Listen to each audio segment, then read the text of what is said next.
Hello বন্ধুরা, নিয়মিত mafia hacking ও romantic গল্প শুনতে আমাদের হাসনাইন স্টোরিজ চ্যানেলটি সাবস্ক্রাইব করে পাশে থাকা বেল আইকনটি অন করে দিন। আর আমাদের গল্পগুলো ভালো লাগলে লাইক, কমেন্ট, শেয়ার করতে কিন্তু ভুলবেন না। ধন্যবাদ। নিলয়, অর্ক আর অনেক ছেলেরা বসে আছে নিলয়ের পুরনো সেই বাড়িতে। মাসুম আসলো সেখানে। চুপচাপ মাসুম এসে টেবিল থেকে ড্রিঙ্কসের বোতল নিয়ে গলা ঢেলে নিচের দিকে তাকালো। নিলয় জিজ্ঞাসা করলো, কোথায় ছিলি তুই? ছিলাম একটু কাজে। কি কাজ? ভাই, আমার তোমার সাথে কিছু কথা আছে। কি হয়েছে? কিছু লাগবে তোর? হুম। কি লাগবে বল। সব কিছুই তুমি জানো। হ্যাঁ জানি তো। সিয়াম মারা গেছে। সে আমাদের সাথে ছোটবেলা থেকে আছে। তার মৃত্যুতে খারাপ লেগেছে অনেক, কিন্তু সিয়াম এমনি এমনি মরেনি। তাকে গলা টিপে খুন করে তারপর আগুন দিয়ে পুড়িয়ে ফেলা হয়েছে। সব কিছু জানার পরেও তুমি এখনও চুপ করে আছো। তুমি তো বলেছিলে আমরা তোমার ছোট ভাই, নিজে ভাই বলেছিলে। তাহলে নিজের ভাই মারা যাওয়ার পরে তুমি চুপ করে আছো, কাউকে কিছু বলছো না। শুভ্রই মেরেছে সিয়ামকে। এটা বড় প্রমাণ হলো জেসমিন, তুমি কেন শুভ্রকে মারলে না? সব কিছু জেনেও তুমি কেন চুপচাপ আছো? তার মানেটা কি বলবে আমাকে? দেখ মাসুম, জানি সিএম মারা গেছে, কষ্ট তোর হচ্ছে, আমারও অনেক কষ্ট হচ্ছে। চাইলে আমি শুভ্রকে মারতে পারি, কিন্তু শুভ্রকে মারবো না এখন। সময় হলে ঠিকই মারবো। আমাকে আমার মতো করতে দে। সময়? হ্যাঁ, একটা মানুষ মারা গেছে, তার জন্য সময় লাগবে। ওয়াও, বেস্ট লাইন ছিল এটা ভাই। তোমার এই সময় কখনো হবে না ভাই। তোমার জন্য আমরা কি না কি করেছি, আর তুমি কি না তার মৃত্যুর প্রতিশোধ নিতে সময় নিচ্ছ। এর মধ্যে যদি আমার কিছু হয়, যদি অর্ককে মেরে ফেলে, তখন কি সময় লাগবে তোমার? কি বলতে চাচ্ছিস মাসুম? তুই চুপ কর। সত্য কথা হলো, নীলভাই হলো অন্ধকার জগতের কিং, আর সে সবসময় সব কিছুর আগে নিজেরটাই ভাবে, কখনো আমাদের কথা ভাবেনি। আর আমরা বোকার মতো স্বার্থ ছাড়া তার পিছনে ছুটে গিয়েছি। কিন্তু দিন শেষে নিলয় সবসময় নিজের স্বার্থটাই ভেবেছে। আমরা মরলেও তার কিছু যায় আসে না।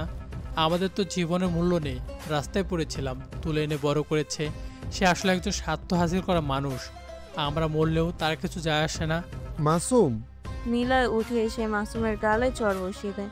মাসুম চড় খেয়ে ড্রিঙ্কসের গ্লাসে জোরে চাপ দিয়ে ধরে। গ্লাসটা ভেঙে যায়। মাসুম হাসতে থাকে। মাসুম হাসতে হাসতে বলে, জানতাম এটাই হবে। তুমি কখনো আমাদের ভালোবাসেনি ভাই। নিজের স্বার্থের জন্য সব করেছো, আমাদের কথা ভাবোনি। আমাদের রাস্তা থেকে ঠিকই তুলে এনেছো। কখনো পড়াশোনা তো করতে বলনি, বানিয়েছো গ্যাংস্টার। আন্ডারওয়ার্ল্ডের খারাপ মানুষেরা আমাদের চেনে, কিন্তু সমাজের কোনো ভদ্র মানুষরা আমাদের চেনে না। খারাপ তো খারাপকেই চিনবে, ভালো কাজে কখনো ব্যবহার করেনি। নিজের স্বার্থের জন্য তুমি আমাদের ব্যবহার করেছো। তুমি একটা সেলফিশ। সিয়াম বলল, তুমি দিব্যি ভালো আছো, তুমি তোমার বউয়ের সাথে ভালো আছো। আমরা কি চাই, কি লাগবে, আমাদের সব কিছু আছে কিনা জানতে চাওনি। সব কিছু নিজের মতো করে তৈরি করে নিয়েছো, নিজের ইচ্ছা মতো আমাদের কাজে লাগিয়েছো। তুমি মূলত আমাদের ছাড়া কিছুই না। আমাদের সাহায্যে তুমি আজ গ্যাংস্টার, লিডার, আন্ডারওয়ার্ল্ডের কিং। কিন্তু আমাদের জীবনটা নরক বানিয়েছো। পুলিশ থেকে বাঁচতে হয় আমাদের প্রতিনিয়ত। কখন মরে যাব কোনো গ্যারান্টি নেই। তোমার কিছু হবে না, হলেও সেটা পরে, কারণ তুমি গ্যাংস্টার লিডার। অথচ আমরা গোলামি করে গেলাম। মাসুম, তুই কি বলছিস? তোর মাথা ঠিক আছে? তুই এসব কেন বলছিস? বাইরে চল। অর্ক সরে যা, বলতে দে ওকে।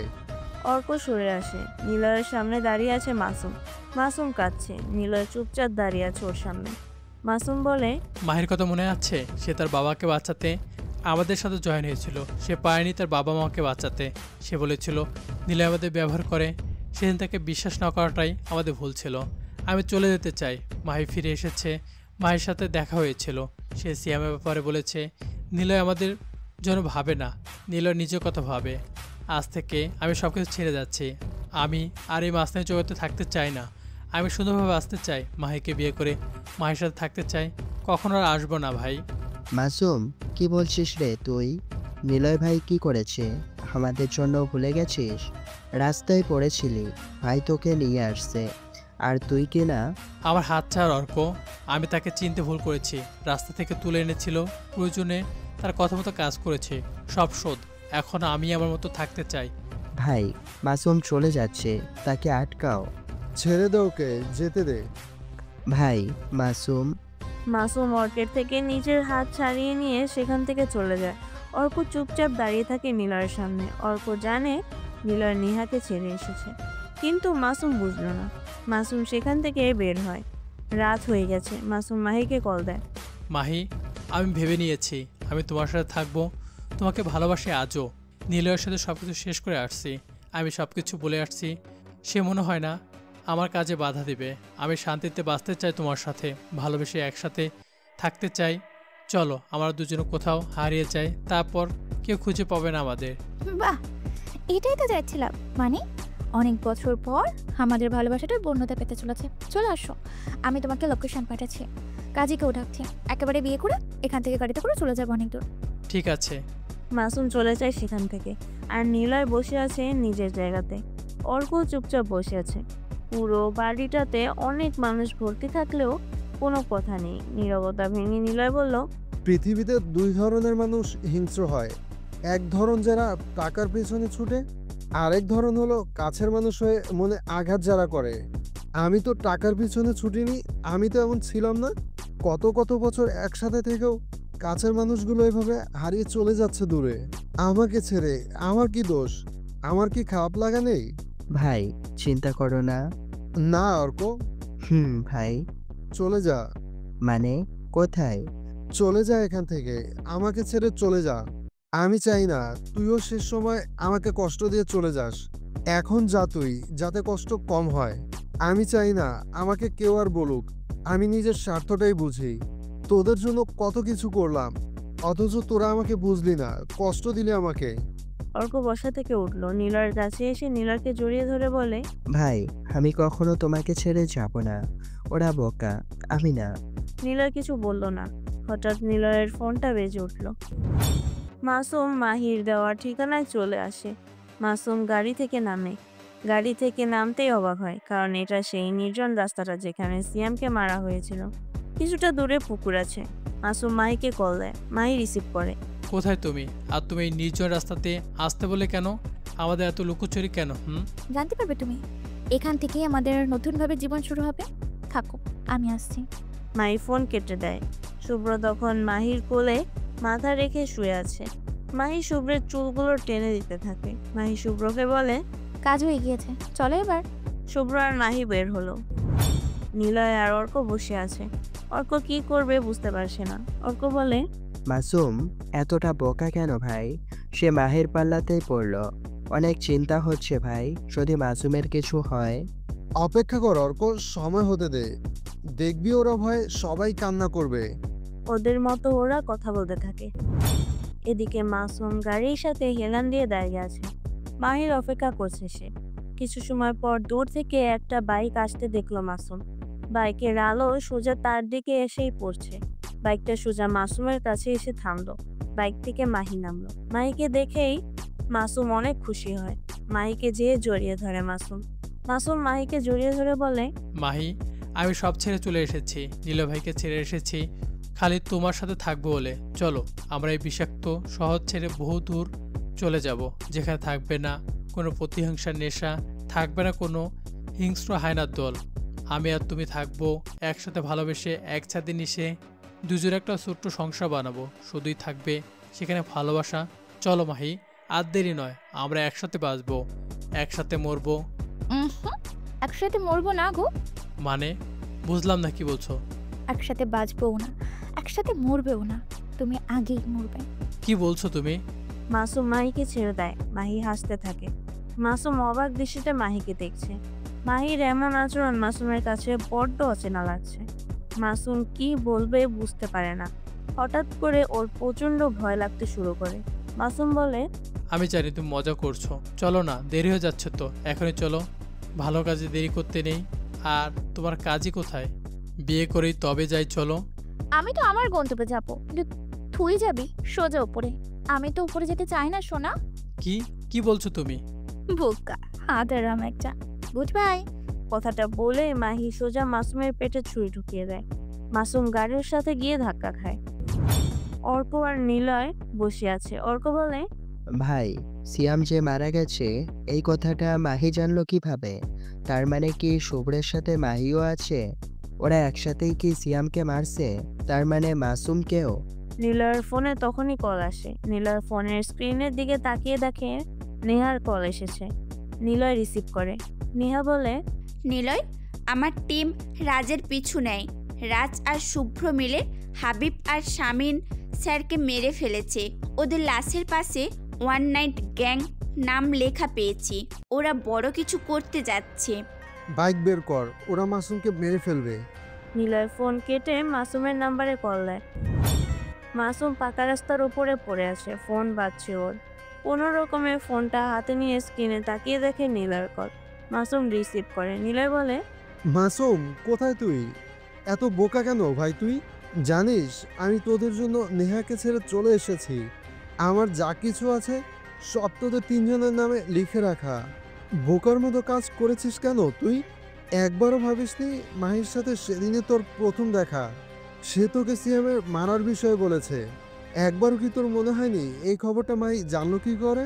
ভাই, আমাকে মাফ করে দাও। আমি তোমাকে অনেক ভালোবাসি ভাই। কোথায় আছিস? সিয়াম, সিয়াম।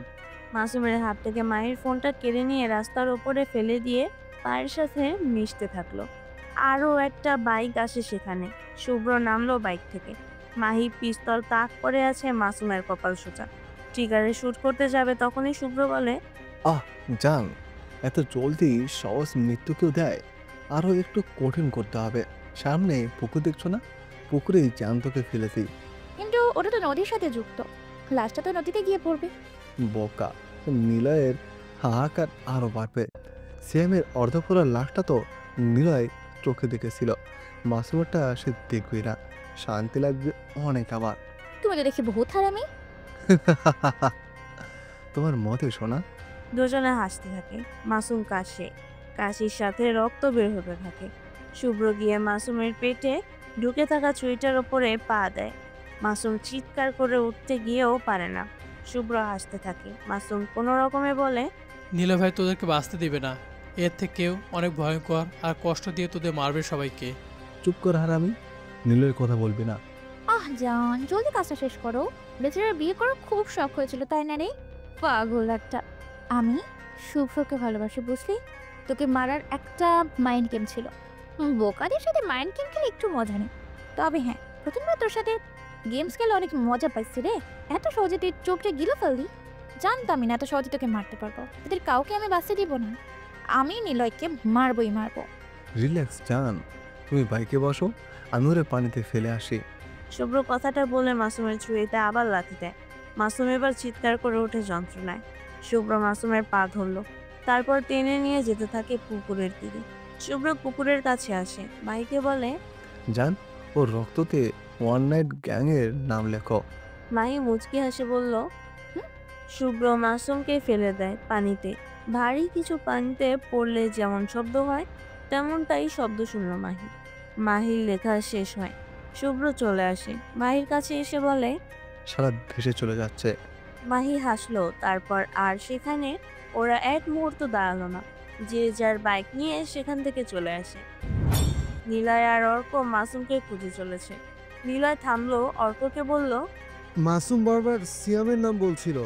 তার মানে সিয়ামকে যেখানে মারা হয়েছিল সেখানেই কি মাসুমকে নিয়ে যাওয়া হয়েছে? ওরা দুজন বাইক নিয়ে সেখানে আসলো। দূরে মাসুমের গাড়ি আলো জ্বলতে দেখে। দ্রুত আসে সেখানে। মাসুমের গাড়ি দেখতে পায় ওরা। অর্ক জলদি গাড়ির ভেতরে এসে মাসুমকে ডাকে। গাড়ির দরজা খোলা ছিল, কিন্তু মাসুমের গাড়ি থাকলেও মাসুম কোথাও নেই। অর্ক আর নিলয় ডাক দেয় মাসুমকে। অর্ক দৌড়াতে যাবে, গাড়ি থেকে নেমে তখনই নিলয় অর্ককে থামে বলে, দাঁড়া। অর্ক দাঁড়ায়। নিলয় এগিয়ে আসে, নিচে টর্চ মেরে দেখে সেখানে রক্ত অনেক। নিলয় বসলো। তাজা রক্তের ঘ্রাণ নিলয়ের অচেনা নয়। নিলয় পাশে তাকায়। রক্ত দিয়ে রাস্তার উপরে লেখা ওয়ান নাইট গ্যাং। নিলয় চোখ বন্ধ করলো। অর্ক মাসুম বলে জোরে চিৎকার করে কেঁদে উঠল। নিলয় পিস্তল বের করে আকাশের দিকে ঠাস ঠাস করে কয়েকবার গুলি করে মাসুম বলে ডেকে উঠল। অর্ক বলে, ভাই, রক্তের দাগ ঘাসের উপর দেখো। নিলয় সেদিকে তাকায়। কিছু একটা টেনে নিয়ে যাওয়ার চিহ্ন, সাথে রক্তের দাগও আছে। নিলয় আর অর্ক টর্চের আলো ফেলে সেই টেনে নিয়ে যাওয়ার দিকে এগিয়ে যায়। কিছুটা হাঁটতেই তারা পুকুরের কাছে আসলো। পুকুরটা বেশ গভীর, স্রোতও বইছে পুকুরের পানিতে। পুকুরটা সেই ঝর্ণার সাথে কানেক্টেড। আর রক্তের দাগ এখানে এসেই শেষ হয়েছে। পুকুরের পাড়ে শেষ রক্তের দাগ আর কোথাও নেই। মাসুমের কোমরের বেল্ট ছিঁড়ে পড়ে আছে পুকুরের পাড়ে। অর্ক সেটা হাতে নেয়, তারপর নীলয়কে বলে, ভাই, মাসুমকে মেরে ওরা টেনে নিয়ে আসে এখানে, যার ফলে ওর কোমর থেকে ব্লেড ছিঁড়ে গেছে আর ওর লাশটা এই পুকুরের পানিতে ফেলে দিয়েছে। লাশ ভেসে এতক্ষণে নদীতে গিয়ে পড়েছে। আমরা মাসুমকে হারিয়ে ফেললাম ভাই। সিয়ামের লাশটাও তো পেয়েছিলাম, কিন্তু ওরা মাসুমের লাশটাও আমাদের পেতে দিল না। ওদেরকে আমি বাঁচতে দেব না ভাই। যখন আমাদের আপন বলতে কেউ ছিল না, তখন আমরা নিজেদেরকে আপন করে নিয়েছি। শুভ্রকে আমি মারবো ভাই, মাহিকেও আমি মারবো। আমি ওদের কাউকেই বাঁচতে দেব না ভাই। সবগুলোকে আমি এমনভাবে মারবো যেন ওরা কখনো একে অপরকে দেখে চিনতে না পারে। শুভ্র কোথায় আছে? অর্ক, তুমি একা পারবে না। ওরা একসাথে প্ল্যান করেই মাইন্ড গেম খেলছে। ওরা চাচ্ছে তোমরা যেন ওদের উপরে অ্যাটাক করো, কারণ ওরা ভালো করেই জানে নিলয়ের কাছের লোক তোমরা, আর তোমাদের মারলে নিলয় আসবেই। আর নিলয় যখন যাবে তখন নিলয়কে তারা মেরে ফেলবে। ওরা ঘুরে তাকায়। নেহা দাঁড়িয়ে আছে, নেহার হাতে মাসুমের ভাঙা ফোন। নেহা হাতে নিয়ে দাঁড়িয়ে আছে। নীলয় পুকুর পাড়ে গিয়ে ঘাসের ওপর বসেছে। পাশে অর্ক দাঁড়ানো, আর পিছনে নেহা আর ওর পুলিশ টিম দাঁড়িয়ে আছে। অর্ক পিস্তল বের করলো। অর্ক প্রশ্ন করে, আমরা মরি বা বাঁচি তাতে আপনার কি? আজকে ওদের সবাইকে মারবো। ভাই, তুমি চুপ কেন? আর আপনি বা এখানে কি করছেন? চলে যান। আমি চাই না তোমরা এভাবে মারা যাও। তোমাদের বাঁচাতে এসেছি। কেন এসেছেন? যেখানে আপনিও আমাদেরকে মারতে চান, সেখানে আপনি বাঁচাতে আসবেন কেন? কারণ আমি তোমার ভাইকে। হ্যাঁ, ভাইকে কি? ভাইকে মারতে চান আগে? কারণ আমি তোমার ভাইকে ভালোবাসি। এজন্য মারতে? অর্ক থামে। নিলয় ঘুরে তাকায় নেহার দিকে। দুজনেই অবাক হয় নেহাকে দেখে। নেহা নিলয়ের পাশে এসে বসলো। নিলয়ের হাতে পিস্তল রাখা। নিলয়ের হাতের ওপরে হাত রেখে বলল, আমি তোমাকে হারাতে চাই না নিলয়। আগের নেহা আমি আর নেই। আমি জানি না আসলে তোমাকে কখন ভালোবেসে ফেলেছি, কিন্তু আসলেই তোমাকে ভালোবাসি আমি। আমি তোমার খারাপ সময়ের পাশে থাকতে চাই। আমি তোমাকে আমার করেই রাখতে চাই। যারা হারিয়েছে তাদেরকে ফিরে পাবো না, কিন্তু আমি, তুমি, অর্ক, রূপা একসাথে থাকতে চাই। হাসছো কেন? অর্ক, তোর কি মনে হয় আমি ইচ্ছে করে সিএম আর মাসুমকে মরতে দেখলাম? মানে সিএম আর মাসুম আকাশের লোক ছিল। কি মানে? নিলয় বসা থেকে উঠে দাঁড়ালো। পকেট থেকে সিগারেটের প্যাকেট বের করে একটা সিগারেট জ্বালালো। তারপর সিগারেটে টান দিয়ে বলে, আকাশ আমাকে বলেছিল তার হয়ে কাজ করতে, কিন্তু আমি করিনি। অনেক টাকার অফার করেছিল, তবু আমি রাজি হইনি। কিন্তু সবাই কি আর নিলয় রে? টাকার কাছে বিশ্বাসকে কিভাবে বিক্রি করি বল? কিন্তু সিয়াম আর মাসুম সেটা পারেনি। ওরা নিজেরা টাকার কাছে বিক্রি হয়ে গেছে। আকাশ ওদের এত টাকা দিয়েছিল যে ওরা নিলয়কে ভুলে গেছে। কিন্তু আকাশ জানে না যে আমি ওদের কথা জেনে গিয়েছিলাম। আকাশ ওদেরকে ব্যবহার করে আমাকে মারতে, নয়তো আমাকে আকাশের দলে নেওয়ার জন্য এই গেমসটা খেলেছিল। কিন্তু বুঝতে পারছি না শুভ্র কেন ওদেরকে মারছে। তবে যাই হোক, আকাশ, রাজ কিংবা সেই অজ্ঞাত পিয়ন, যেই হোক, তারা জানে না আমি মাথা দিয়ে খেলছি। সময় হলে সবাই বুঝবে আমার চুপ থাকার মানে কি। আমার হিংস্রতা কতটা ভয়ঙ্কর সেটা ওরা বুঝতে পারবে। তাই এখন যেটা হচ্ছে সেটা হতে দে। অভিনয় করে যা অর্ক। সব রহস্য একসাথে সামনে নিয়ে আসবো। আমিও দেখতে চাই ওরা কতক্ষণ খেলতে পারে। একটা সময় তো আমারও পালা আসবে, তাই না? সামনে ইলেকশন, সেদিকে আপাতত ফোকাস রাখ। আর নেহা, আমি তোমাকে ভালোবাসি না। আমার ভিতরে কোনো ভালোবাসা নেই। আমি একা থাকতে ভালোবাসি। আমি নিজের মতো করে ভালো থাকি। প্রেম, ভালোবাসা, বিয়ে, এসব কিছু প্রতিটা মানুষের জীবনে রুলসের মতো। আর গ্যাংস্টার কখনো কোনো রুলসের ভিতরে থাকতে চায় না। গ্যাংস্টার থাকে রুলসের বাইরে। আমি রুলস মানি না। এই মাইন্ড গেমের শহরে সবাই মরবে। আমি মারবো সবাইকে। খুব জলদি কিছু একটা হবে। সময় হলে সবাই বুঝতে পারবে। নিলয় সিগারেট ফেলে দিয়ে নিজের বাইকের কাছে আসলো। কোমরের পিস্তল গুঁজে নিলয় সেখান থেকে চলে যায়। অর্ক আর নেহা অবাক হয়ে বোকার মতো তাকিয়ে আছে সেদিকে। রাজ আর আকাশের সামনে বসে আছে শুভ্র, সাথে মাহিও আছে। রাজ ড্রিঙ্ক করছে। শুভ্র বলে, মাসুমও শেষ, এবার সোজা অর্ক আর নিলয়কে মারবো। রাজ তাহলে অনেক এগিয়েছে, কি বলো? সামনে ইলেকশন, জলদি আমাদের মাঠে নামতে হবে, আমাদের দল হারলে হবে না। আরে চিন্তা নেই স্যার, আপনার হারাবে কে? নিলয়, সে তো নিজেই সব হারিয়ে বসে আছে। এবার দেখবেন রাজ কি কি করতে পারে। তোমার উপর ভরসা তৈরি হচ্ছে রাজ, তুমি পারবে এবার নিশ্চয়ই। রাজ চোখ বন্ধ করলো। এমন কথাই সে আকাশের থেকে শোনার জন্য এত বছর অপেক্ষা করছে। রাজ যাই করতো সেটাতে নিলয়ের প্রশংসা করতো আকাশ, যেটা রাজ সহ্য করতে পারতো না। রাজ নিলয়ের জায়গাতে আসার জন্য সবকিছু করেছে, শত্রুকে বন্ধু আর বন্ধুকেও শত্রু বানিয়েছে। রাজ শুভ্রের দিকে তাকায়।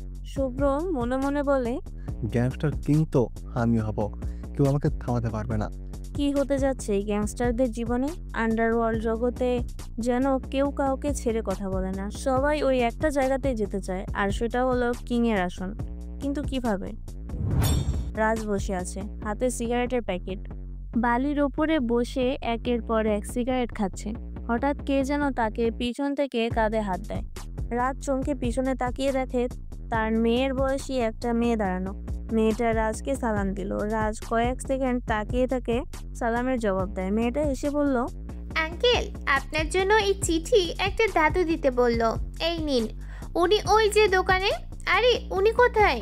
এতক্ষণ তো ছিল, আমাকে বলল আপনাকে এই খামটা দিয়ে আসতে। কোথায় গেল তিনি? আচ্ছা সমস্যা নাই, দাও আমাকে, যেতে পারো তুমি।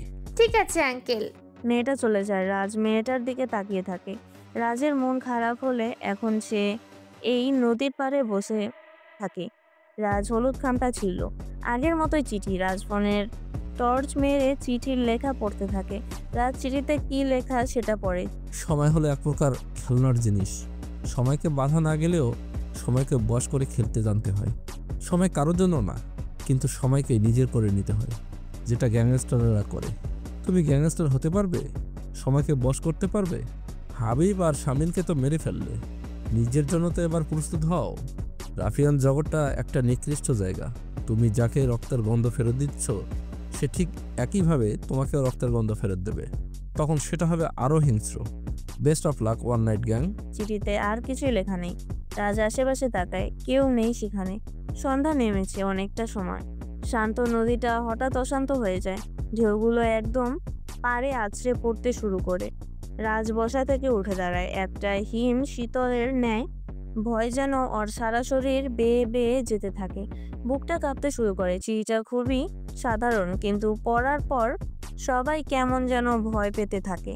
রাজ জিসানকে কল দেয়। রাজ কিছু সময় চুপ থেকে বলে, ভাই, হাবিব আর সামিনকে মারার কথা আমি আর আপনি জানি, তাহলে যে চিঠি দাতা সে কিভাবে জানে? তবে কি চিঠিটা আপনি দিয়েছেন? শার্ট আপ রাজ, আমি সব ফালতু কাজ করি না। আমার টার্গেট কি তুমি ভালো করেই জানো। চিঠিতে কি আছে? আছে অনেক কিছু, তবে হুমকির কিছু নেই। কিন্তু এটা শিওর যে সেই অজ্ঞাত ব্যক্তি আমার ব্যাপারে জানে। আমি যখন আমার পরিবারকে মেরেছি তখনও চিঠি পেয়েছি। চিঠিটার ছবি তুলে পাঠাও, দেখছি কে সে। রাজ ফোন কেটে দেয়। একমাত্র ভরসা ওই জিসান। কি করবে কে জানে। আকাশ পায়চারি করে চিঠির লেখার মানে বুঝতে থাকে। কে হতে পারে? রাজকে চেনে নাকি এই আন্ডারওয়ার্ল্ডের সব কিছুই সে জানে? কে সে? সে কি তবে আসল গ্যাংস্টার? কিন্তু সে কে? সে নিশ্চয়ই শক্তিশালী কেউ। নিলয় দরজাতে টোকা দেয়। আদনান সাহেব দরজা খুলে দিল। নিলয়কে দেখে তিনি অনেক খুশি। আদনান সাহেব নিলয়কে জড়িয়ে ধরে। নিলয় চুপচাপ দাঁড়িয়ে আছে। আদনান সাহেব বলে, নিলয়, তুমি এসেছো? আমি তোমাকে নিয়ে অনেক চিন্তা করেছি। নেহার সাথে আমার কথা হয়েছে, সে একটু আগেই এসেছে। মাসুম ফোন হয়েছে, শুভ্র মেরেছে তাকে, লাশটা পানিতে ফেলে দিয়েছে। নেহা কাঁদছিল এসব বলে। বুঝতে পারছি না শুভ্র তোমার কাছে কি চায়। আপনি ভালো করেই জানেন সে কি চায়। আমরা তো দুই ছেলে ছিলাম, আমাদের পালিত মার। শুভ্র তো ছোট থেকেই বেয়ারা ছিল, এজন্য মা কখনো শুভ্রকে আপনাদের বাড়িতে আনতো না। আমি আসতাম মাঝে মাঝে মায়ের সাথে। আমাকে আপনি বাড়ির সামনে যে কৃষ্ণচূড়া গাছ আছে সেখানেই প্রথম দেখেছিলেন। শুভ্র ভালো হলো না। আমরা কেউই ভালো না আদনান সাহেব। আমরা মানুষেরা সবসময় স্বার্থের পিছনে ছুটি। স্বার্থটা সবার জীবনের সাথে জড়িত। আপনি চান প্রধানমন্ত্রী হতে? শুভ্র চায় ঠিক গ্যাংস্টার কি হতে। হয়তো রাজও একই জিনিস চায়, আর চায় বলেই তো এত কিছু। কিন্তু জানেন না যে মাসুম আর সিয়াম বেইমানি করেছে, আকাশ ওদের ব্যবহার করেছে। আকাশের কাছে ওরা বিক্রি হয়েছে। আমি আকাশকে আগে মারবো। নিলয়, মাথা ঠান্ডা করো। তুমি তো সব কিছু ভেবে কাজ করো, এত রেগে যাচ্ছ কেন? মাঝে মাঝে রাগ প্রকাশ করতে হয় স্যার, আপনি বুঝবেন না। ইলেকশনের বেশি দেরি নেই, সেটা নিয়ে কথা বলতে এসেছি। ওরা দুজন বসে কথা বলে। কথা শেষ করে আদনান চলে যায় ভেতরে। জিসান আসে নিলয়ের কাছে। জিসান আসতেই নিলয় তাকায় তার দিকে। নিলয় জিসানের দিকে কিছু সময় তাকিয়ে থাকে। জিসান প্রশ্ন করে, কি ব্যাপার, তুই আবার এসেছিস? নেহাকে ছেড়ে না চলে গিয়েছিস? তাহলে আবার কেন এসেছিস? আমার বোনকে কি শান্তিতে থাকতে দিবি না? আমার তো মনে হয় তোরই শান্তিতে থাকা হচ্ছে না আমি থাকলে, তাই না? হ্যাঁ, আমি শান্তি পাই না। আমার পায়ে গুলি করেছিল, ঠিক এতটুকু দূরত্ব থেকে।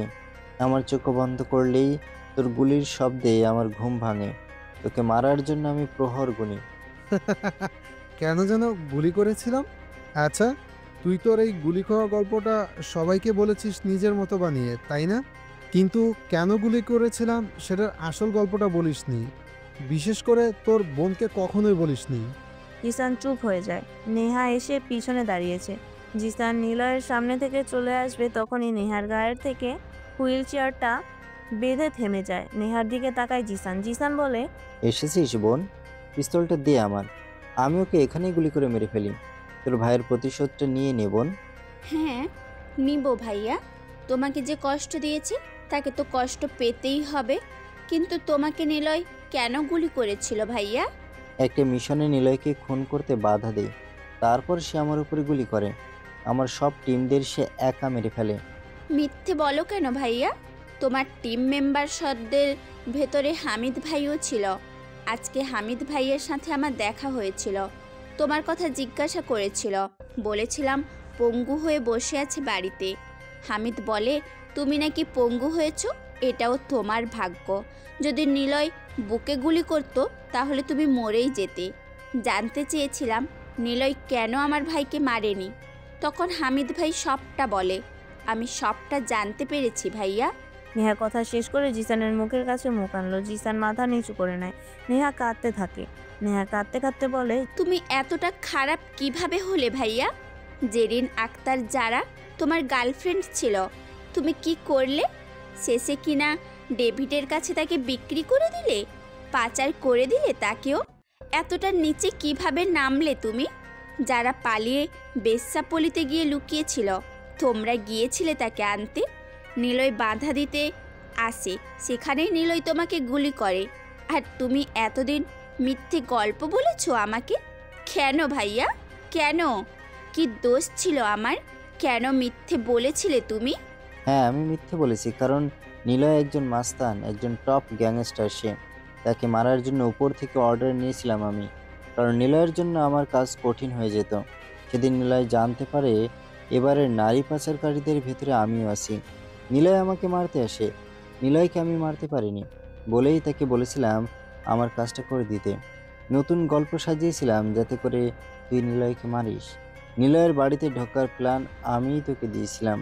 নিলয়ের বাড়িতে কাজের মেয়ে হিসেবে প্রবেশ করে তার মন জয় করে তাকে আঘাত করাটা আমার প্ল্যানের অংশ ছিল। কিন্তু তুই মারতে পারলি না, নিলয়কে ভালোবাসলি। আমার পা ভালো থাকলে নিলয়কে মেরে ফেলতাম। জিসান কথাগুলো বলে সেখান থেকে চলে যায়। নিলয় জিসানের চলে যাওয়ার দিকে তাকিয়ে আছে। জিসান দরজা দিয়ে ভেতরে প্রবেশ করার আগে নিলয়ের দিকে তাকিয়ে থাকে। নিলয় মুচকি হাসলো। জিসানের দিকে চোখ টিপ দিল নিলয়। নিলয় নেহার কাছে আসে। নিলয়কে নেহা জড়িয়ে ধরে। নিলয় নেহাকে বলে, আমার জন্য একটা কাজ করে দিবা? হ্যাঁ নিলয়, বলো, সব করে দেব। তোমার ভাইয়ের রুমে আমাকে একটু নিয়ে যেতে পারবে? বেশিক্ষণ থাকবো না। আচ্ছা, ভাইয়া যখন গোসলে যাবে তখন যেও, নয়তো কাজের লোক বেড়াতে নিয়ে যায় বিকেলে, তখন যেও। না হলে সে তোমাকে দেখলে না জানে কি বলবে। বাট আমাকে ছাড়া তুমি আমাকে ছুবে না। ছুলে আমি সেখান থেকে কেটে ফেলবো সব। ধ্যাত নিলয়, সরি তো। শোনো, যেও না। নিলয় বাড়ি থেকে বের হয়। পিছন পিছন নেহাও আসতে থাকে। শুভ্র একটা ছোট পাহাড়ের উপরে দাঁড়িয়ে আছে। সামনে একজন মাস্ক পরা লোক। শুভ্র তাকে চেনে। লোকটা শুভ্রকে বলে, আমার কাজগুলো তাহলে কমপ্লিট? না, আর একটু বাকি আছে। মেইন একজন আছে, তার কাছে আমি খুব তাড়াতাড়ি পৌঁছে যাব, তারপর সব কিছু শেষ। তোমার কাজে আমি খুশি হয়েছি। বলো কি চাও তুমি? কিছুই চাই না, আমি যেটা চাই সেটা আমি আদায় করে নিই। আমার কিছু চেয়ে নিতে ভালো লাগে না। শুভ্রকে কেউ চেনে না স্যার। শুভ্রকে সবাই ভাবছে ব্যবহার করতে, কিন্তু ওরা কেউ জানে না আমি কতটা হিংস্র। আমি সব কিছু এক নিমিষে শেষ করে দিতে পারি স্যার। গ্রেট, আমি জানি তুমি কেমন। তাই তো এ সময় এসে তোমার মতো একজনকে আমি বেছে নিয়েছি আমার কাছের মানুষ হিসেবে। তুমি তোমার মতো করে গেমসটা শেষ করো, আমি বাকিটা দেখছি। আর কেউ যেন বুঝতে না পারে তুমি কি চাও, তোমার উদ্দেশ্যটা কি, তুমি কেন এখানে এসেছো। স্যার, রাজ মনে করে সে আমাকে আন্ডারওয়ার্ল্ড থেকে নিয়ে এসেছে, কিন্তু রাজ জানে না যে সে আমাদের ট্রাফিক পা দিয়েছে। আমি দেখতে চাই রাজ কীভাবে হাসিল করে সব কিছু।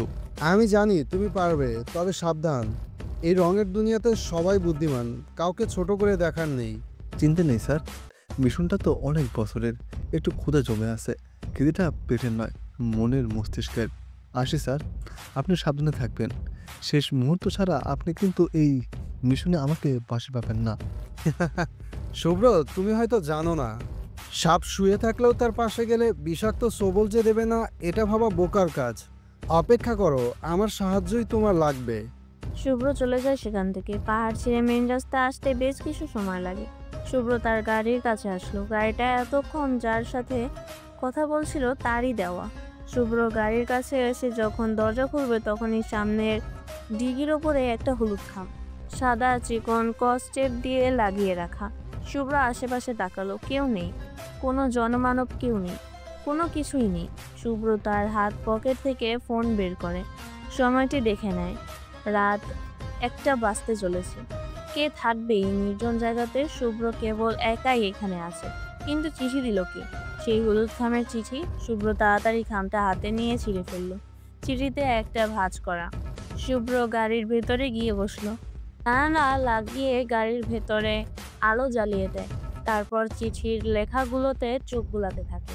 ঝর্ণার জল আর পাহাড় দুটো বিপরীত হলেও ওরা একসাথে জীবিত থাকে। ঝর্ণার সৃষ্টি পাহাড় থেকে, আর পাহাড়ের সৌন্দর্য ঝর্ণাতেই বেশি। আমরা সব মানুষেরা সুন্দরকে পছন্দ করি। আমাদের চোখের সামনে সৌন্দর্যের অভাব নেই, কিন্তু সুন্দর সব কিছুই যে জীবনের জন্য ভালো একটা ভাবা বোকামি। শুভ্র সাহেব, প্রথমে সিয়াম, তারপরে মাসুম, ওদেরকে মারলে। তোমাকে সাবধান করেছিলাম এখন কিছু না করতে। বিপদ থেকে সাবধান। আমি কিন্তু সবটাই জানি। পুলিশ হতে সাবধান। Good luck on night gang. Shubhro চিঠি পড়ে চোখ বন্ধ করে নেয়। তারপর জোরে চিৎকার করে ওঠে। ব্লাডি বাস্টার্ড বলে গালি দেয় সে। তারপর চিঠিটা মুড়িয়ে পাশের চিটে ছুঁড়ে ফেলে দেয়। আর দেরি করে না, সে দ্রুত গাড়ি চালিয়ে সেখান থেকে সোজা চলে যায় শুভ্র। শুভ্রের গাড়ির পেছনেই একটা বাইক ছিল, সেই বাইকের ওপর বসেছিল বৃদ্ধ লোকটি। শুভ্র চলে যেতে সেই চিঠি দেওয়া বৃদ্ধ লোকটা হাসতে থাকে। ডান হাতের আঙুল দুটো পিস্তলের মতো করে সাজিয়ে ডিসকাউ বলে গুলি করে আরো জোরে হাসতে শুরু করলো। কিন্তু লোকটা কে? কি চায় সে? সবাইকে কেন চিঠি দিচ্ছে? এই লোকটার পাঠানো রহস্য কি? রাজ, হাবিব আর শামীম মারা গেছে। ওয়ান নাইট গ্যাং ওদের দুজনকে মেরে ফেলেছে। আমি জানি এই গ্যাংটা কার। নিলয় মেরেছে ওদেরকে, তাই না? এই নিলয়কে আমি মেরে ফেলবো। আকাশ সাহেবের কথা শুনে রাজ প্রথমে ঘাবড়ে গেলেও পরে নিজেকে সামলে নেয়। আকাশের চোখে মুখে রাগ আর ভয়ের বিশাল ছাপ, কারণ ওদের দুজনের সাথে নীলয়ের শত্রুতা। আকাশ টেবিলে জোরে একটা থাবা দিয়ে বলে, কি ব্যাপার, কথা বলছো না কেন? স্যার, আমার মনে হয় নিলয় প্রতিশোধ নিচ্ছে। আমরা যেমন ওর দুজন কাছের লোকদের মেরেছি, তেমনি সে আমাদের দুজনকে মেরে ফেলেছে। যা ধারণা করা হয়েছিল সত্যি তাই ঘটছে। নিলয় কখনো চুপ থাকবে না, সে ঠিকই তার কাজ করে যাবে। এসব বন্ধ করো। নমিনেশন জমা দিয়েছি, আরে ইলেকশন সামনে, এবার আমাকে ক্ষমতাতে থাকতেই হবে। আমি এবার ক্ষমতা হাতছাড়া করতে চাই না। চিন্তা নেই স্যার, আপনার ইলেকশনের আগে ডেভিড আসবে, আর ডেভিড আসলেই আমরা অনেক কোটি টাকার মালিক হব। তারপর সেসব টাকা দিয়ে আপনি ইজিলি নির্বাচন করতে পারবেন। কিন্তু আদনানও নমিনেশন জমা দিয়েছে, সে আমাকে সরাবে, আর নিলয় তাকে সব কিছু দিয়ে প্রধানমন্ত্রী করবে। পারবে না স্যার, আমি আছি তো। আপনি প্রধানমন্ত্রী থাকলে আমি নিলয়ের জায়গাটা পাবো, চিন্তা করবেন না। হ্যাঁ, তোমাকে আমি সব ধরনের সুবিধা দেবো, গ্যাংস্টার থাকবে তুমি। রাজের বেশ খুশি লাগছে। সে যেদিকেই যাক না কেন সে গ্যাংস্টার হবেই, এটা রাজের জন্য বেশ ভালো লাগার বিষয়। কিন্তু শুভ্র কার সাথে কথা বলছিল? কে সে? ডেভিড রাজকে কল করেছে। রাজ রিসিভ করে। রাজকে বলে, হ্যাঁ রাজ, আমি তোমাদের দেশে এসেছি। কিন্তু বস, আপনি এ সময় কিভাবে? আমি না জানিয়ে এসেছি, জানিয়ে আসলে তোমাদের গ্যাংস্টার নিলয় আমাকে খুঁজে বের করতো। এই জন্য চলে এসেছি, ঠিকানা দাও আমাকে, আমি তোমার এখানে আসবো। আপনি কেন এখন আসলেন আমাদের এখানে? আর 3 দিন পর ইলেকশন, এখানে সবাই ইলেকশন নিয়ে ঝামেলায় আছে, যে কোনো কিছু হতে পারে বস। আপনি এই টাইমটা কেন চুজ করলেন? কোনো ব্যাপার না, আমি হলাম ইন্টারন্যাশনাল মাফিয়া, আমার কাছে সবসময় পারফেক্ট সময়। ঠিকানা দাও, আমি এয়ারপোর্টে আছি। 1 মিনিট বস। রাজ মুচকি হাসে। ডেভিড মনে হয় নিজের বিপদ নিজে ডেকে এনেছে। কথায় আছে না, যার মৃত্যু যেখানে লেখা সে সেখানে লাখ টাকা খরচ করে হলেও সে যাবেই। কেউ লাখ লাখ টাকার নতুন বাইক কিনে বাড়ি ছেড়ে ট্যুরে যায় অনেক দূর, সেখানে অ্যাক্সিডেন্ট করে মারা যায়। এটাই হলো নিয়তি। আর স্থানজনিত মৃত্যু, অর্থাৎ নিয়তি যেখানে মৃত্যু লিখে রেখেছে ঠিক সেখানেই মৃত্যু হবে। আপনি মৃত্যুকে কখনো বাধা দিতে পারবেন না। ডেভিডও ঠিক সেই নিয়তির খেলায় চলে এসেছে। রাজ হেসে নেয় খানিকটা, তারপর ডেভিডকে জিসানের দেওয়া ঠিকানা পাঠিয়ে দেয়। বস, এয়ারপোর্ট থেকে 30 কিলোমিটার দূরে একটা পাহাড় আছে, সেই পাহাড়ের মাঝে জঙ্গল, সেই জঙ্গলে একটি সুন্দর বাড়ি বানানো, সেখানে চলে যান। ওটা সবচাইতে সিক্রেট জায়গা। আমি যাচ্ছি সেখানে, দেখা হবে বস। আমি লোকেশন সেন্ড করছি। রাজ ডেভিডকে লোকেশন সেন্ড করে। ডেভিড গাড়ি নিয়ে রাজের দেওয়া লোকেশনে চলে যায়। রাজ জিসানকে সবকিছু জানায়। জিসান বলে, ডেভিড আর ফিরে যেতে পারবে না রাজ, তুমি হবে এই দেশের আন্ডারওয়ার্ল্ড কিং, আর আমি হব ইন্টারন্যাশনাল কিং। এটাই গ্রেট চান্স ফর আস। এবার যা হবে সবটা আমাদের প্ল্যানে। দেশটা এখন আমাদের হাতে যাচ্ছে। প্রধানমন্ত্রী যেই হোক না কেন, তারা সবাই চলবে আমাদের নিয়ন্ত্রণে। সময় হয়েছে এবার গোলাম থেকে জমিদার হবার। ভাই, আমার বিশ্বাসই হচ্ছে না আমি গ্যাংস্টার কিং হতে পারবো, কিন্তু ভয় তো একটা আছে, আর সেটা হলো চিঠির ডাক পিয়ন। সে লাস্ট সময়ে এসে যদি বিশেষ কিছু করে। একটা কাজ করা যাক তাহলে। আকাশ, আদনান, নেহা, অর্ক, মানে যাকে পাবো সবাইকে ইলেকশনের রাতেই তুলে নিয়ে যাব। তারপর দেখি লেটারম্যান কি করে আমাদের সাথে। সবাইকে তুলে নিয়ে সেই নির্জন রাস্তাতেই নিয়ে যাব। ডেভিডকেও নিয়ে আসবে সেখানে। তুমি সব কিছু লেট করবে। নিলয়ও আসবে সেখানে আদনানকে বাঁচাতে। সিয়াম মাসুমকে মারল শুভ্র, অথচ নিলয়ের জন্য প্ল্যান সাজালাম তাকে মারবো বলে। কিন্তু সে বুদ্ধিমান, আমাদের উপরে অ্যাটাক করলো না, সে চুপচাপ আছে। আমি বুঝি না নিলয়ের কি কোনো মায়া দয়া নেই? তার ভাইয়ের মতো লোকেরা মরলো, নিলয় কোনো কিছুই করলো না। এটা আমি মানতে পারছি না। নিলয় আসলো না আমাদেরকে মারতে, আসলেই ওর বুক ঝাঁঝরা করে দিতাম। তবে এবার সেটা মিস হবে না। সবাইকে তুলে নিয়ে আসবো আমি, শুভ্র, মাহি মিলে সবাইকে তুলে নিয়ে আসবো। তারপর মাইন্ড গেম খেলা হবে। ইয়েস, বাকিটা আমি খেলবো। ইলেকশন নিয়ে ভাবো এখন। আকাশ সাহেব যা যা বলেছে সব কিছু করো। ওনার মনে কোনো সন্দেহ তৈরি করা যাবে না। খুব স্বাভাবিক থাকো, কারণ মেইন কার্ড তো এখন আমাদের কাছে। ডেভিডকে দিয়েই সব কিছু করবো। থাকো, আমি যাচ্ছি পাহাড় বাংলাতে। জিসান ফোন কেটে দেয়। সে পায়চারি শেষ করে হুইল চেয়ারে বসলো। বিকেলের সময় জিসান রুম থেকে বের হয় হুইল চেয়ার নিয়ে। নিলয় সোফাতে বসা, আদনান সাহেবও আছে। ইলেকশন নিয়ে নিলয় কাজ করছে। জিসান বের হতেই তার বাবাকে বলে, বাবা, কাশেম কোথায়? সে তো রোজ আমাকে নিয়ে বাড়ির পাশের পার্কে যায় হাঁটতে। ডাক দাও তো। হ্যাঁ, কাশেম? ওই কাশেম? হ্যাঁ বড় স্যার। কত বাজছে দেখছিস? জিসানকে নিয়ে যা, বাহিরে ঘুরিয়ে নিয়ে আয়। আচ্ছা স্যার। ছোট স্যার আসেন। কাশেম আর জিসান বের হয়। জিসানের দিকে নিলয় অনেকক্ষণ তাকিয়েছিল। জিসান চলে যেতেই নেহা আসে। জিসান আর কাশেম পার্কের রাস্তায় বসলো। তারপর জিসান উঠে দাঁড়িয়ে কাশেমকে বলে, তোকে যা কাজ দিয়েছিলাম সেটা করেছিস? জি বস। গুড। আপডেট বল। নেহা নিলয়কে ভালোবাসে, কিন্তু নিলয় নেহাকে এড়িয়ে চলে। নিলয়ের থেকে নেহা কষ্ট পায়। তবে আদনান সাহেবকে নিলয় বেশি ভালোবাসে, আর আদনান সাহেব নাকি তার সব কিছু নিলয়কে লিখে দিবে। গুড। আসল কাজের লোক কাশেমকে মেরে তোকে বাড়িতে আনছিলাম। কাশেম সাজিয়েছি, ভালোই কাজ দিয়েছে। কেউ বুঝতে পারেনি তো তুই আমার লোক? না বস, সবার উপরে নজর রেখেছি।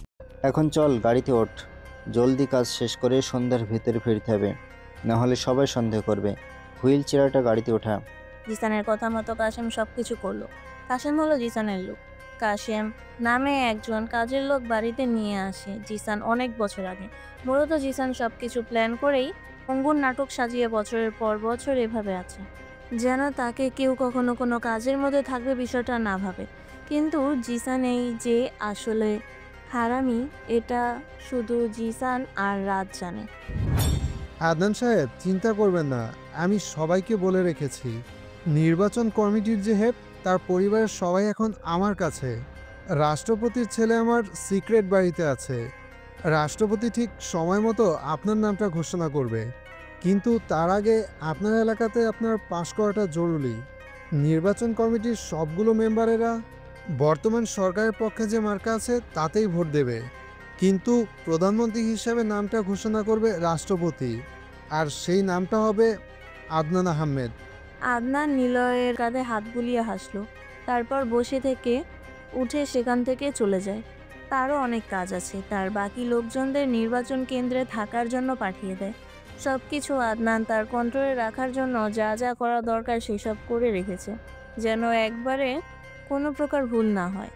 আদনান চলে যেতেই নেহা নিলয়ের কাছে আসলো। জিসান চলে গেছে। নেহা বলে, নিলয়, ভাইয়া চলে গেছে, চলো এবার। নিলয় দ্রুত জিসানের রুমে আসে। সব কিছু একদম স্বাভাবিক। নিলয় চারপাশে চোখ বোলায়। একটা জায়গাতে গিয়ে নিলয়ের চোখ আটকে যায়। নিলয় সেখানে দাঁড়ালো। কাছে যেয়ে খুব ভালো করেই দেখলো সে, তারপর শব্দ করে আসতে থাকে। নেহা বলে, কি ব্যাপার, তুমি ওয়ার্ড্রপের পাশে কি করছো? আর এত মনোযোগ দিয়ে কি দেখছো? আর এভাবেই হাসছই বা কেন? কি হয়েছে তোমার? রাফিয়ানের শহরে সবাইকে একসাথে নিয়েই মাইন্ড গেম খেলতে চাই। চলে এসেছি তোর শহরে, মাইন্ড গেম খেলবো আমার স্টাইলে। রাফিয়ানরা খেলতে নয়, খেলাতে ভালোবাসে। যখন আসল রাফিয়ান মাইন্ড গেম খেলে তখন একটাই সমাপ্তি হয়। রাফিয়ান একাই খেলতে ভালোবাসে, যারা দুর্বল তারা দল বেঁধে মাঠে নামে। রাফিয়ানের শহরে রাফিয়ান একাই 100। খেলাটা জমে উঠেছে এবার, আমি রেডি। ওরা জানেই না ওদের সাথে কি হতে চলেছে। ওরা ভাবছে ওরা ওদের মতো করে খেলছে, কিন্তু ওরা জানে না আমি ওদের অজান্তেই ওদেরকে নিয়ে খেলছি, খেলাচ্ছি। কিন্তু নিলয়, আমার ভাইয়ের ঘরে যে কি দেখলে, আর এসে কি সব বলছো? বুঝবে না, শোনো, সাবধানে থেকো। আর তোমার সাথে এখন দেখা হবে না, তুমি বরং নিজেকে সামলে রেখো। আসি। নিলয়, আমি কখনো কাউকেই ভালোবাসিনি। আমি তোমাকে ভালোবাসবো এটাও কখনো ভাবিনি। ভাইয়া আমাকে পুলিশ বানিয়েছে। তোমার বিরুদ্ধে সবসময় ভাইয়ার কাছে কথা শুনেছি। তুমি অনেক খারাপও জেনেছি তোমার মতো খারাপ মানুষ এই পৃথিবীতে হয়তো আর নেই। কিন্তু আমি ভুল ছিলাম। আমার মনে তোমাকে নিয়ে যে রাগ বা যে ঘৃণা ছিল সেটা কেবলমাত্র মিথ্যে ভ্রম মাত্র। কিন্তু আমি এখন বুঝেছি যারা তোমাকে খারাপ বলে তারাই খারাপ, কাজের সাথে জড়িত। যারা তোমাকে সহ্য করতে পারে না তারাই তোমার প্রতি জেলাস। তোমার কাজকে তারা মেনে নিতে পারে না।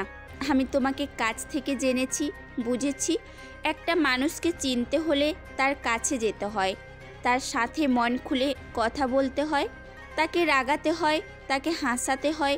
সব কিছু করেই তো একটা মানুষকে চেনা যায়। আমি চিনেছি তোমাকে। তুমি গ্যাংস্টার হলেও তুমি একটা ভালো মনের মানুষ। আমি আগে চাইতাম একটা ছোট্ট প্রমাণ পেলেই তোমাকে হয় গ্রেপ্তার করব, নয়তো ইনস্ট্যান্ট গুলি করে মারব। কিন্তু এখন কি চাই জানো? এখন চাই তুমি সব প্রমাণ নষ্ট করো।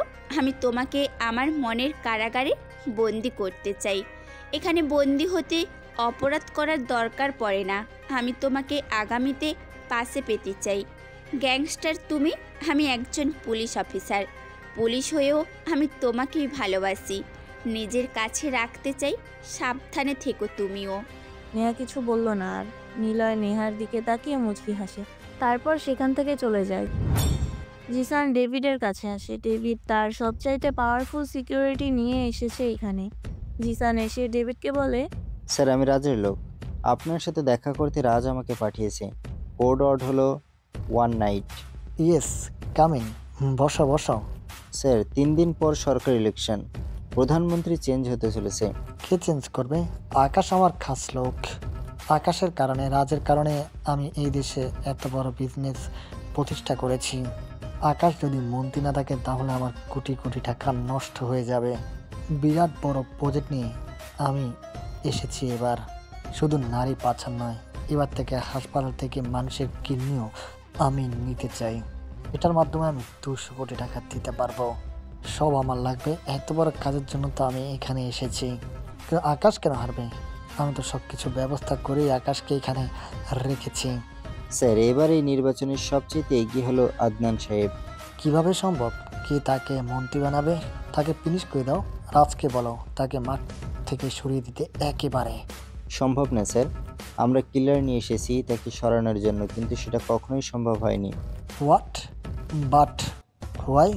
সে কি খুবই পাওয়ারফুল? আমাকে বললে তো তাকে সরিয়ে দেওয়ার ব্যবস্থা করি। আমার দেশে কিলার আছে অনেক। বাট স্যার, আপনার পাঠানো কিলারেরাও তাকে মারতে পারবে না, কারণ আদনানকে মন্ত্রী বানাচ্ছে নিলয়। আপনি নিশ্চয়ই নিলয়কে চেনেন। ইয়েস, নিলয়। ও মাই গড, নিলয় আছে ওর সাথে। এই নিলয়কে মারা কি সম্ভব না? সম্ভব ছিল না, কিন্তু এখন সম্ভব। আমরা নিলয়কে মারার আগেই আদনানকে তুলে নিয়ে আসব। আদনানের মেয়েকে আগে নিয়ে আসব, তারপর আদনান সাহেব, এরপর নিলয়। যখন নিলয় আসবে তখন আমরা নিলয়কে মেরে ফেলবো। Wow, great idea. তোমাকে আমার অ্যাসিস্ট্যান্ট বানিয়ে নেব বাংলাদেশ থেকে। Good work. যাও, কাজ শুরু করো। আমিও আসবো সেখানে। ইয়েস স্যার, আসবেন। আমরা তো আপনারই অপেক্ষা করছিলাম। জিসান সেখান থেকে বের হয়। রুম থেকে বেরিয়ে মেন রাস্তায় আসে। একটা সিগারেট জ্বালালো। তারপর পকেটে হাত গুজে পিস বাজাতে বাজাতে গাড়ির কাছে আসে। গাড়িতে বসে রাজকে কল দেয়। সব কিছু ঠিক আছে, যা বলছি তা মন দিয়ে শোনো। ইলেকশনের দিন, যেদিন ভোট গণনা করা হবে সেদিন সবাইকেই তুলে নিয়ে আসবে, কেউ যেন বাদ না থাকে। আর সেদিনই হবে আসল ফয়সালা। কি হবে প্রধানমন্ত্রী সেটার সিদ্ধান্ত নেব আমি। আমি যাকে বানাবো সে হবে প্রধানমন্ত্রী। কিন্তু ডেভিড, সে কি করবে? রাজ ফোন কেটে দেয়। রাজের চিরকাঙ্ক্ষিত স্বপ্ন পূরণ হতে যাচ্ছে। রাজ সবাইকে ডাকে পার্টি অফিসে। আকাশও আছে সেখানে। রাজের স্বপ্ন পূরণ হতে সবচেয়ে বড় বাধা হলো নিলয়। নিলয় সরে গেলে জিসান এসব আকাশ ও শুভ্রকে রাস্তা থেকে সরিয়ে দিতে পারবে। কারণ যে ডেভিডকে সরিয়ে দিতে পারে সে শুভ্রকে মারতে সময় নেবে না। রাজ আকাশকে বলে, স্যার, ইলেকশন তো চলে এসেছে। আমার কাছে একটা প্ল্যান আছে, আর সেটা হলো যদি সরকার পাল্টে যেতে থাকে, আমরা সেদিন রাতেই, মানে ইলেকশনের রাতেই, ভোট গণনার আগে আদনান আর তার মেয়েকে তুলে নিয়ে আসব। রাষ্ট্রপতি যদি তার নাম ঘোষণাও করে, সেকেন্ড চয়েস তো আপনি আছেনই। আদনান যদি না থাকে তাহলে আবার আপনি মন্ত্রী, তখন আপনি আবার সব ক্ষমতা পাবেন। আদনানকে সেদিন তুলে এনে মারবো, আর নিলয়ও আসবে সেদিন। নিলয়কে ডাকতে অর্ককে ব্যবহার করব আমি। শুভ্র, মাহি 3 জন মিলে ওদের সবাইকে নিয়ে আসবো। আপনি থাকবেন, তারপর হবে গেম শেষ। আমরা আমাদের ক্ষমতা ফিরে পাবো। ইয়েস, এটা সবচাইতে ভালো আইডিয়া। কাজ শুরু করো রাজ, যা লাগে তোমাকে সব দেব। আমি এরকম একটা ধামাকাই কিছু চাচ্ছিলাম। আমি নিলয়কে মারবো। না, নিলয় আমার হাতে মরবে। আমি নিলয়কে মারতে চাই। আমার সাথে ওর পুরনো শত্রুতা, আমি মারবো। আরে থামো সবাই, আগে সে আসুক। গেমটা সম্পূর্ণ আমাদের কন্ট্রোলে নিতে হবে তো, তবেই তো নির্দিষ্ট গোলের দেখা পাবো। চলো একসাথে কাজ করি। আকাশের কথায় সবাই বেরিয়ে যায়। ওদিকে নিলয় জানে কি হতে যাচ্ছে। নিলয় অর্ককে বলে, তুই রূপার থেকে আপাতত দূরে থাক। আমি চাই ওরা তোকে মারতে রূপাকে তুলে নিয়ে যাক। ভাই, রূপা। ভাই ডেকেছিস না, বিশ্বাস রাখ। আমাকে আমার মতো করে খেলতে দে। যা যা বলেছিস সব কর। এটাই হতে যাচ্ছে শেষ গেমস। যা কাজ কর, আমি একটু রিল্যাক্সে ঘুম দেব, তারপরই তো হবে খেলা। মনে রাখিস, রাফিয়ান খেলতে নয়, খেলাতে ভালোবাসে। আজকে নির্বাচন। আকাশ যে পার্টির মন্ত্রী, আদনানও সেই একই লীগের সদস্য। কিন্তু আদনান আকাশের চেয়ারে বসতে চায়। নিজের উপজেলাতে আদনান বিপুল হারে ভোট পায়। আকাশেরও তার উপজেলা থেকে ভোট পায়। সব মিলিয়ে আকাশের লীগ সবার থেকে এগিয়ে। সারাদিন পেরিয়ে সন্ধ্যা হয়, ভোট শেষ হয়। নিলয় বসে আছে ছাদে। আদনান সাহেব পাশে আছে। নিলয় আর আদনান সাহেব সিগারেট খাচ্ছে। আদনান সাহেব বলে, নিলয়, অনেক বছর পর আমার স্বপ্নটা পূরণ হতে যাচ্ছে, তাই না? আমি অনেক খুশি। জীবনটা মানুষের অতি নগণ্য, অনেক ছোট। এই ছোট জীবনে কখন কি ঘটে কেউ বলতে পারে না। সেটা তো আমি জানি, কিন্তু তুমি আজকে গ্যাংস্টারের ড্রেস পরে আছো কেন? কি করতে চাচ্ছ? জন্ম নিলে মরতে হয় আদনান স্যার, এটা হলো চরম সত্য। তেমনি মরার আগেও সবাইকে তার কৃতকর্মের পাপ কিছুটা হলেও ভোগ করতে হয়। সব কিছু যদি পরকালের জন্য থাকে, তাহলে এ জীবনে মানুষের দুঃখ, কষ্ট, অসুস্থতা, হাহাকার থাকতো না। পরকালে যে শাস্তির তীব্র ভয়াবহতা আছে, তার নমুনা হিসাবে দুনিয়াতে আছে এত কষ্ট। এখানে সবাই যেন তার জীবন দশায় একবার না একবার বিরাট সমস্যা বা কষ্টের ভিতরে পড়ে, তেমনি সেখানেও রয়েছে এমন। মনে করেন আমিও একজনকে সেই কষ্টের সাগরে ফেলতে চলেছি। অনেক জটিল কথা বলো তুমি নিলয়। আমি তোমার কথা বুঝি না, কিন্তু আমি মনে করি সময় গেলে সাধন হয় না, তাই সময়কে কাজে লাগিয়ে কষ্টকে ছুঁড়ে ফেলতে হবে। নিলয় আর আদনান সাহেব কথা বলছিল, ঠিক তখনই সেখানে নয়ন নামের ছেলে আসে। নিলয়কে ডাক দেয়। নিলয় কিসে বলে, ভাই, অর্ক আর রূপাকে তুলে নিয়ে গেছে রাজ। আচ্ছা ঠিক আছে। কি? ওরা এত সাহস কোথা থেকে পায়? নিলয়, ওরা তোমাকে নিয়ে গেমস খেলছে। আজ আমি যাব সেখানে, চিন্তা নেই। বেশ, তবে আমি এদিকে সামলাচ্ছি। রাত 9টার ভেতরে ঘোষণা করা হবে কে বসবে প্রধানমন্ত্রীর চেয়ারে। নিলয় চলে যায় সেখান থেকে। নিলয় বাইক নিয়ে বের হতে যাবে, তখনই নেহা সামনে এসে দাঁড়ায়। নিলয় নেহার কাছে যায়। নিলয় নেহার কানের কাছে মুখ এনে অনেক কিছুই বলে। নেহা সব কিছু শুনে অবাক হয়। ভয়ে এসে নিলয়ের থেকে কিছুটা দূরে সরে যায়। নিলয় বাইকে এসে বসলো। তারপর নেহার দিকে তাকিয়ে মুচকি এসে বলে, রেডি থেকো। নিলয় বের হয় আদনানের বাড়ি থেকে। নিলয় চলে যেতেই 3টে গাড়ি আসে সেখানে, সাইলেন্সার লাগানো, সবার পিস্তলে। সিকিউরিটি গার্ডদের মেরে শুভ্র আর মাহি আসলো ভেতরে। আদনান সাহেবের কাছে আসে শুভ্র। হ্যালো টিয়ার এমপি। শুভ্র, এসেছো? আমি জানতাম তুমি আসবে আমার কাছে। হ্যাঁ, ছোট থাকতে আসা উচিত ছিল, কিন্তু তখন আসেনি, এবার আসলাম। কিন্তু আফসোস, এই আশাটা আপনার জন্য সুখকর নয়। চলেন আমার সাথে। মাহি, তুই নেহাকে নিয়ে যাও। মানে কোথায় যাবে? দেখো শুভ্র, তুমি কিন্তু জানো না কি করছো। নিলয় যদি জানতে পারে আমাকে তুমি তুলে নিয়ে যাচ্ছ। আদনান সাহেবকে বেশি কিছু বলতে দেয় না শুভ্র। একটা বেসবল ব্যাট দিয়ে ওনার মাথায় জোরে একটা বাড়ি দেয়। আদনান সাহেব পড়ে যায় ছাদের ফ্লোরে। নেহা চিৎকার করে ওঠে, বাবা, বাবা, ওঠো, ছাড় আমাকে। তোরা তো রাজের লোক, তোরা জানিস না রাজ কত খারাপ। তোরা মরবি, আমাকে ছাড় বলছি। শুভ্র মাহির দিকে তাকায়। নেহার ফোনটা হাতে দেয় নেহাকে। নেহা ফোন হাতে নিয়ে নিলয়কে কল করলো। নিলয় নেহার ফোন পেয়ে রিসিভ করে। নেহা বলে, নিলয়, শুভ্র আমার বাবাকে আর আমাকে তুলে নিতে এসেছে। জিসান ভাইয়াকেও মেরেছে, বাঁচাও আমাদের। শুভ্র কাছে আসে। নেহার মুখে অজ্ঞান করার মেডিসিন স্প্রে করে দিতেই সে কয়েক সেকেন্ড পর অজ্ঞান হয়ে। শুভ্র ফোনটা হাতে নিল। কলে নিলয় আছে। কানে ধরে শুভ্র বলে, হ্যালো স্যার, বলছিলাম না আমার হাতে আপনার ধ্বংস আছে? ওদের দুজনকে নিয়ে যাচ্ছি। কেন জানিস? রাষ্ট্রপতিকে বল প্রধানমন্ত্রীর নাম এখন যেন ঘোষণা না করে, কাজটা করে দেয়, তারপর এসে ওদেরকে নিয়ে যা। শুভ্র ফোন কেটে দেয়। তারপর ফোনের উপরে একটা গুলি করে।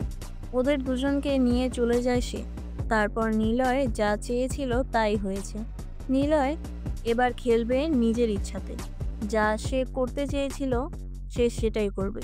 শুভ্র আরও তার কাজটা সহজ করে দিয়েছে। সন্ধ্যা রাত পেরিয়ে মাঝরাতের শুরু হয়। আকাশ, রাজ, শুভ্র আর মাহি বসে আছে গাড়ির ওপরে। সামনে রাস্তার ওপরে পড়ে আছে আদনান সাহেব। আদনান সাহেবের জ্ঞান ফিরে। আকাশ হাতে স্টিক নিয়ে এগিয়ে আসে। আদনানকে টেনে তোলে। আকাশ তার সামনে হাঁটু মুড়ে বসলো। আকাশকে দেখে আদনান ভয় পায়। আদনান বলে, তাহলে শুভ্রের সাথে তুইও আছিস? হ্যাঁ, শুভ্রকে তো আমিই নিয়ে আসছি। আমাকে ছেড়ে দে তোরা, না হলে নিলয় যখন আসবে তখন তোরা কেউ বাঁচতে পারবি না। সময় থাকতে সিদ্ধান্ত নেই। চুপ শালা, আমাকে মেরে তুই প্রধানমন্ত্রী হতে চাস? তোর ইচ্ছেকে আমি এখানেই শেষ করে দেব। শয়তান কখনো নিজের স্বার্থের জন্য ভালো মানুষের মতো আচরণ করে, কিন্তু তোরা তো শয়তানকে চিনিস না। বুঝতে পারবি আসল শয়তান কে। তুই কি জানিস তুই মরতে চলেছিস? তবুও তুই কেন এভাবে কথা বলছিস? ওর তো সারা জীবন ইচ্ছে ছিল আমাকে মেরে আমার জায়গাতে আসার। এই জন্য নিলয়কে ছোট থেকে বড় করলি, কিন্তু তোর এই ইচ্ছেটা তো কখনোই পূরণ হবে না রে। নিলয়কে তুই মানুষ বানাতে পারলি না রে। তোর কাজের জন্য নিলয়কে তুই রাক্ষস বানিয়েছিস। ছি! হ্যাঁ, নিলয় আমার লোক, সে তোদের সবাইকে মেরে ফেলবে, কিন্তু আমি নিলয়কে ভালোবাসি, নিলয় আমাকে ভালোবাসে। চুপ কর, তোকে তো মেরেই ফেলবো। আমার বাবাকে ছেড়ে দে তোরা, না হলে আমি তোদের সবাইকে মেরে ফেলবো। আরে এরা কারা? এরা এখনো বেঁচে আছে কেন? এ সব কয়টাকে মেরে ফেল। ঠিক সে সময় একটা বাইক আসে সেখানে। মাথায় হেলমেট পরা, মাথা থেকে হেলমেট খুলল সে। বাইকের ওপরে বসে আছে নিলয়। নিলয়কে দেখেই রাজেরা বসা থেকে উঠে দাঁড়ালো। নিলয় বাইক থেকে নেমে দাঁড়ায়, ওদের সবার দিকে তাকিয়ে আছে। নিলয় আদনানকে বলে, আদনান সাহেব, রাষ্ট্রপতি জানে আপনি আর আকাশ দুজনেই রাইভাল। আকাশ আপনাকে তুলে নিয়ে এসেছে, তাই আপাতত ঘোষণা দেয়নি কে হবে প্রধানমন্ত্রী। নিলয়, ওদের সবাইকে মারো, সবাইকে মেরে আমাকে নিয়ে চলো, আমি ওদের লাশ দেখতে চাই, কেউ যেন বেঁচে না থাকে। কিন্তু এমপি সাহেব, এত সহজে কি সব হয়? আমি তো বহু বছর ধরে অপেক্ষা করে আসছি নীলের জন্য। নীলকে আমার মারতেই হবে। আরে ইয়ার, 2 দিন এসে নিলয়কে মারতে চাস? তুই চিনিস নিলয়কে? খুব ভালো করে চিনি, আমি ছাড়া কে চিনে তাকে। কিন্তু আমি নিলয়কে মারতে চাই। আমার চোখের সামনে নিলয় আমার বাবাকে গুলি করেছিল, আমি নিলয়কে মারবই। মাহি কথাটা বলেই চলে আসে সামনে, হাতে পিস্তল। নিলয়ের দিকে এগিয়ে সে পিস্তল দিয়ে শ্যুট করতেই যাবে, ঠিক তখনই একটা স্নাইপারের গুলি এসে মাহির কপাল ঘেঁষে পিছনে থাকা গাড়ির ওপরে গিয়ে লাগে। ধম করে শব্দ হয়। নিলয় হাসতে থাকে, ভয় পায় সবাই। নিলয় তাহলে একা আসেনি। নিলয় একটা সিগারেট জ্বালালো। শুভ্র দেরি করে না, নিলয়ের হাতে গুলি করে। নিলয় হাত উঁচু করে ওর লোকদের থামায়, কেউ যেন গুলি না করে সেটার নির্দেশনা দেয় নিলয়। আদনান সাহেব নিলয়কে ডাকে, নিলয়, কি করছো? মারো ওদের, দেখিয়ে দাও তুমি কতটা ভয়ঙ্কর। আর তোরা নিলয়কে চিনিস না, নিলয় সব কিছু করতে পারে। কিন্তু নীলে আমার কাছে কিছুই না। শুভ্র কথাটা বলে নিলয়ের কাছে আসে, নিলয়ের গালে জোরে ঘুষি দেয়। নিলয় বাইকের ওপর গিয়ে পড়ে। হকি স্টিক দিয়ে শুভ্র নিলয়কে অনেক মারতে থাকে। নিলয় চুপচাপ মার খায়। নেহা বলে, নিলয়, নিলয় কি করছো তুমি? ওরা তোমাকে মেরে ফেলবে নিলয়। প্লিজ নিলয়, তুমি চলে যাও, তুমি চলে যাও নিলয়। ওরা তোমাকে মারার জন্যই এই প্ল্যান করেছে নিলয়, তুমি চলে যাও, ওরা অনেক খারাপ। এই নিলয়, তুমি এভাবে মার কেন খাচ্ছ? নিলয়, ওঠো। নিলয়, ওদের আজকে দেখিয়ে দাও তুমি কতটা পাওয়ারফুল। এই নিলয়, তুমি এভাবে মার কেন খাচ্ছ? নিলয়, ওঠো। নিলয়, ওদের আজকে দেখিয়ে দাও তুমি কতটা পাওয়ারফুল। নিলয়, কি হচ্ছে তোমার?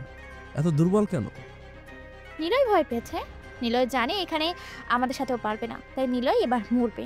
অনেক ইচ্ছে ছিল একে মরতে দেখবো, আর সেটা পূরণ হবে। ভাই, ওরা মাসুম সিয়ামকে মেরে ফেলেছে, ওরা আমাদেরকে মারবে। তুমি চলে যাও ভাই, তুমি নিজেকে বাঁচাও। ছাড় আমাকে, তোদের মতো লুজার আমি দেখিনি। হাত পা বেঁধে রেখেছিস কেন? সাহস থাকলে ছাড় আমাকে। শুভ্র কিছু বলল না। কোমর থেকে একটা চিকন চাকু বের করলো। কোনো কথা ছাড়াই শুভ্র নিলয়ের পেটে চাকু ঢুকিয়ে দেয়। নিলয় পড়ে যায় মাটিতে। শুভ্র নিলয়ের পেটে লাথি দেয়। নিলয় সবার দিকে তাকায়। নেহা, আদনান আর অর্ক কাঁদছে।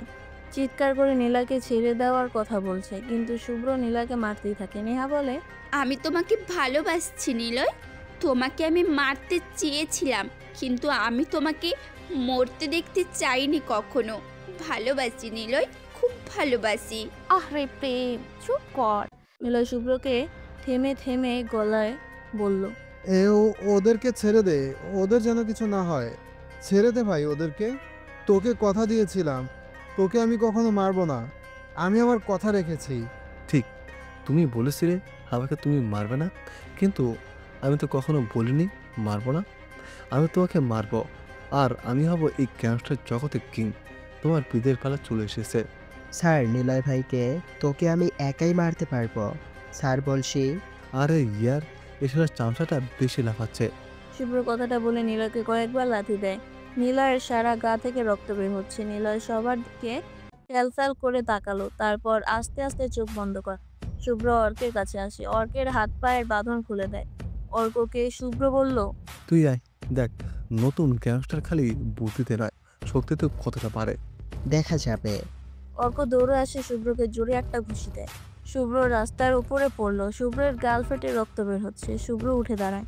পিছনে থাকা আকাশ, রাজ আর মাহি বসে বসে শুভ্রের ফাইট দেখছে। অর্ক নিলয়ের কাছে আসে, নিলয়কে জড়িয়ে ধরে ডাক দেয়। ভাই ভাই ওঠো, ভাই ওঠো প্লিজ, এভাবে তুমি মরতে পারো না।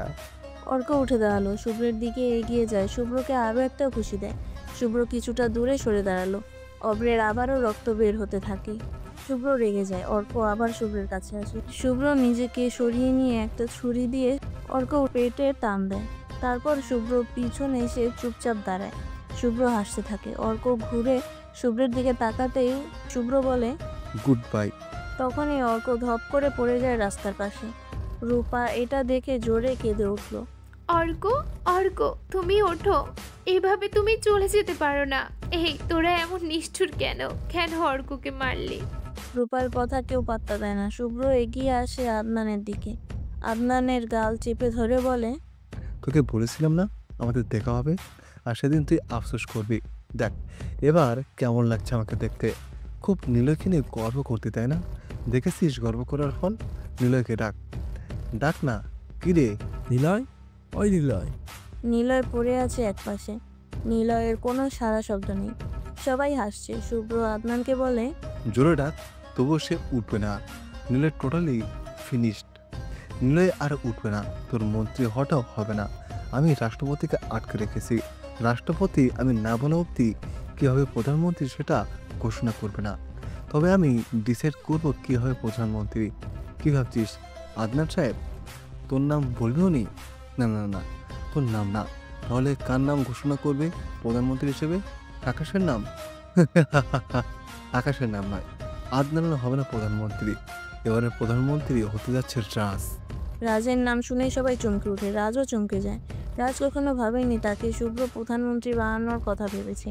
কিন্তু আকাশ আরও বেশি অবাক হয়। আকাশ তার এই চেয়ারের জন্য রাজকে এনেছে। তার মানে রাজই কি চেয়েছিল এমনটা হোক? আকাশের অনেক রাগ হতে থাকে। কিন্তু শুভ্র আবার আদনানকে বলে, একটা বিশেষ ফ্যাক্ট কি জানিস? আমি হয়ে গেছি গ্যাংস্টার কিং। আন্ডারওয়ার্ল্ডের রাজা আমি এখন। পুরো আন্ডারওয়ার্ল্ড এখন আমার কাছে। আমি এখন পুরো রাজ করব। এই যে নেহের পুলিশ আসছে না, আমার উপর নজর রেখেছিল। নেহা তো সব পুলিশ ফোর্সদের মেরে ফেলেছি রে। দেখবি তাদের লাশ। আমাকে হারাতে পারবে না কেউ। আমি হলাম the king of gangster. Underworld এখন সম্পূর্ণ আমার। আমি ঠিক তখনই শুভ্রের পিঠে একটা ছুরি ঢুকিয়ে দেওয়া হয়। শুভ্র আ করে উঠল। ওর পিঠ হতে টপ টপ করে অতি দ্রুত রক্তের ফোঁটা রাস্তার উপরে পড়তে শুরু করলো। হলদে ল্যাম্পপোস্টের আলোতে রক্ত যেন রঙিন আকার ধারণ করেছে। শুভ্রের সারা শরীর কাঁপতে শুরু করে। সবাই অবাক দৃষ্টিতে পিছনে তাকিয়ে আছে। যে ছেলেটা নিজেকে এতক্ষণ গ্যাংস্টার দাবি করেছিল তার গাল দিয়ে রক্ত বের হতে শুরু করেছে। শুভ্র ঘুরে তাকায়। একটা প্রকট হাসির শব্দ শুভ্রের কানে বাজতে থাকে। শুভ্র তাকিয়ে দেখে মাহি তার পিঠে ছুরি মেরেছে। মাইকে সে লাথি দেয়। তারপর ধপ করে পড়ে যায় শুভ্র রাস্তার ওপর। প্রচণ্ড যন্ত্রণা হয় শুভ্রের। মাহি পাশে এসে দাঁড়ালো। আকাশের মুখে ওর বিরাট হাসি। শুভ্র অবাক হয়। আকাশ এমনটা কেন করলো? আকাশের কাছে আসে শুভ্র। আকাশ বলে, এটা এমন একটা জগৎ যেখানে বিশ্বাস নামের একটা খেলা আছে। এই খেলাটাতে চাইলে সবাই অংশগ্রহণ করতে পারে, কিন্তু সবাই এটাতে জিততে পারে না রে। আমি জানি এই ওয়ান নাইট গ্যাংয়ের লিডার কে। সে হলো শুভ্র। আর শুভ্র আমার বিষয়ে অনেক কিছুই জানে। তাই একরকম একটা সুযোগের অপেক্ষাই করছিলাম। যেরকম শুভ্র সবাইকে মারবে, তারপর আমি শুভ্রকে মেরে নিজের জায়গাতেই অটুট থাকবো। যে রাজকে আমি এত বড় করলাম, যে রাজ তোকে নিয়ে আসলো, আর তুই কিনা রাজকে প্রধানমন্ত্রী করবি? আরে আমি বেঁচে আছি এখনো। প্রধানমন্ত্রী হতে হলে পাওয়ার লাগে, আমার সেটা আছে। আমি তোদের সবাইকে মারবো, আমার কোনো প্রতিদ্বন্দ্বী থাকবে না। আকাশ স্যার, আপনি কখনোই যেটা ধরে রাখতে পারবেন না। চুপ আর আমি বেজম্মা। আমাকে চিনিস তুই? আমি এই চেয়ারটার জন্য কত কি করেছি জানিস? টাকার পাহাড় ঢেলেছি রে আমি। ডেভিডের মতো লোককে নিজের কাছে রেখেছি। তোরা 2 দিন এসে আমাকে চেয়ার থেকে সরাবি? ওদের বাঁচিয়ে রাখা যাবে না রে, ওদেরকে মেরেই ফেলবো। রাজকে কত টাকা দিয়ে নিজের দলে নিয়েছি, অপোজিট দলকে বসিয়ে রেখেছি। কিন্তু তোরা এসে আমার এত কিছু প্ল্যান নষ্ট করে দিবি, সেটা তো হবে না রে। আমি কে চিনিস নি এখনো? মাহির বাবা ছিল আমার বন্ধু। মাহিকে হঠাৎ করেই মিসিং পাচ্ছিলাম। আগে প্রায়শই মাহিকে দেখতাম ওর বাবার সাথে, কিন্তু তারপর মাহি মিসিং। মাহিকে খুঁজছিলাম আমি, একদিন দেখতে পাই মাহি নিলয়ের দলে আছে। ব্যাস, সেদিন থেকেই মাথায় নতুন কিছু ঘুরতে থাকে। কিন্তু মাহিকে পাওয়া এতটা সহজ হচ্ছিল না। বেচারা মাসুম মাহির সাথে সবসময় থাকতো। নিলয় যেদিন ওর মা বাবাকে মারে, সেদিন মাহি একা হয়ে যায়। সেদিন পুলিশ এসে মাহিকে তুলে নিয়ে যায়। মাহিকে আমিই ছাড়িয়ে নিজের কাছে রাখি। এটা এমন একটি জগৎ, এখানে না আছে বিশ্বাস আর না আছে ভালোবাসা। এই রাফিয়ান জগৎটা একটা হিংস্রতার প্রতীক। এখানে কেউ কারো আপন হয় না। শুভ্র, তুই কি ভেবেছিলি মাহি তোর সাথে এমনি এমনি মিশেছে? না রে না, মাহিকে আমিই বলেছিলাম তোর উপরে নজর রাখতে। তুই যেদিন আমার সাথে প্রথম দেখা করেছিলি, তুই ছিলি নতুন মুখ, আর নতুন মুখকে কেই বা এই লাইনে বিশ্বাস করবে বল? তাই তুই যখন প্রথমবার এই আন্ডারওয়ার্ল্ড ঘুরে দেখছিলি, মাহির সাথে সেদিন তোর দেখা হয়। ওর সাথে তো দেখা হওয়াটা আমারই প্ল্যান ছিল। এরপর মাসুম আসে কাছে, মাহির জন্যই তো মাসুমকে পেয়েছি। নিলয় বোকা হতে পারে, সিয়াম আর মাসুম তো হবে না।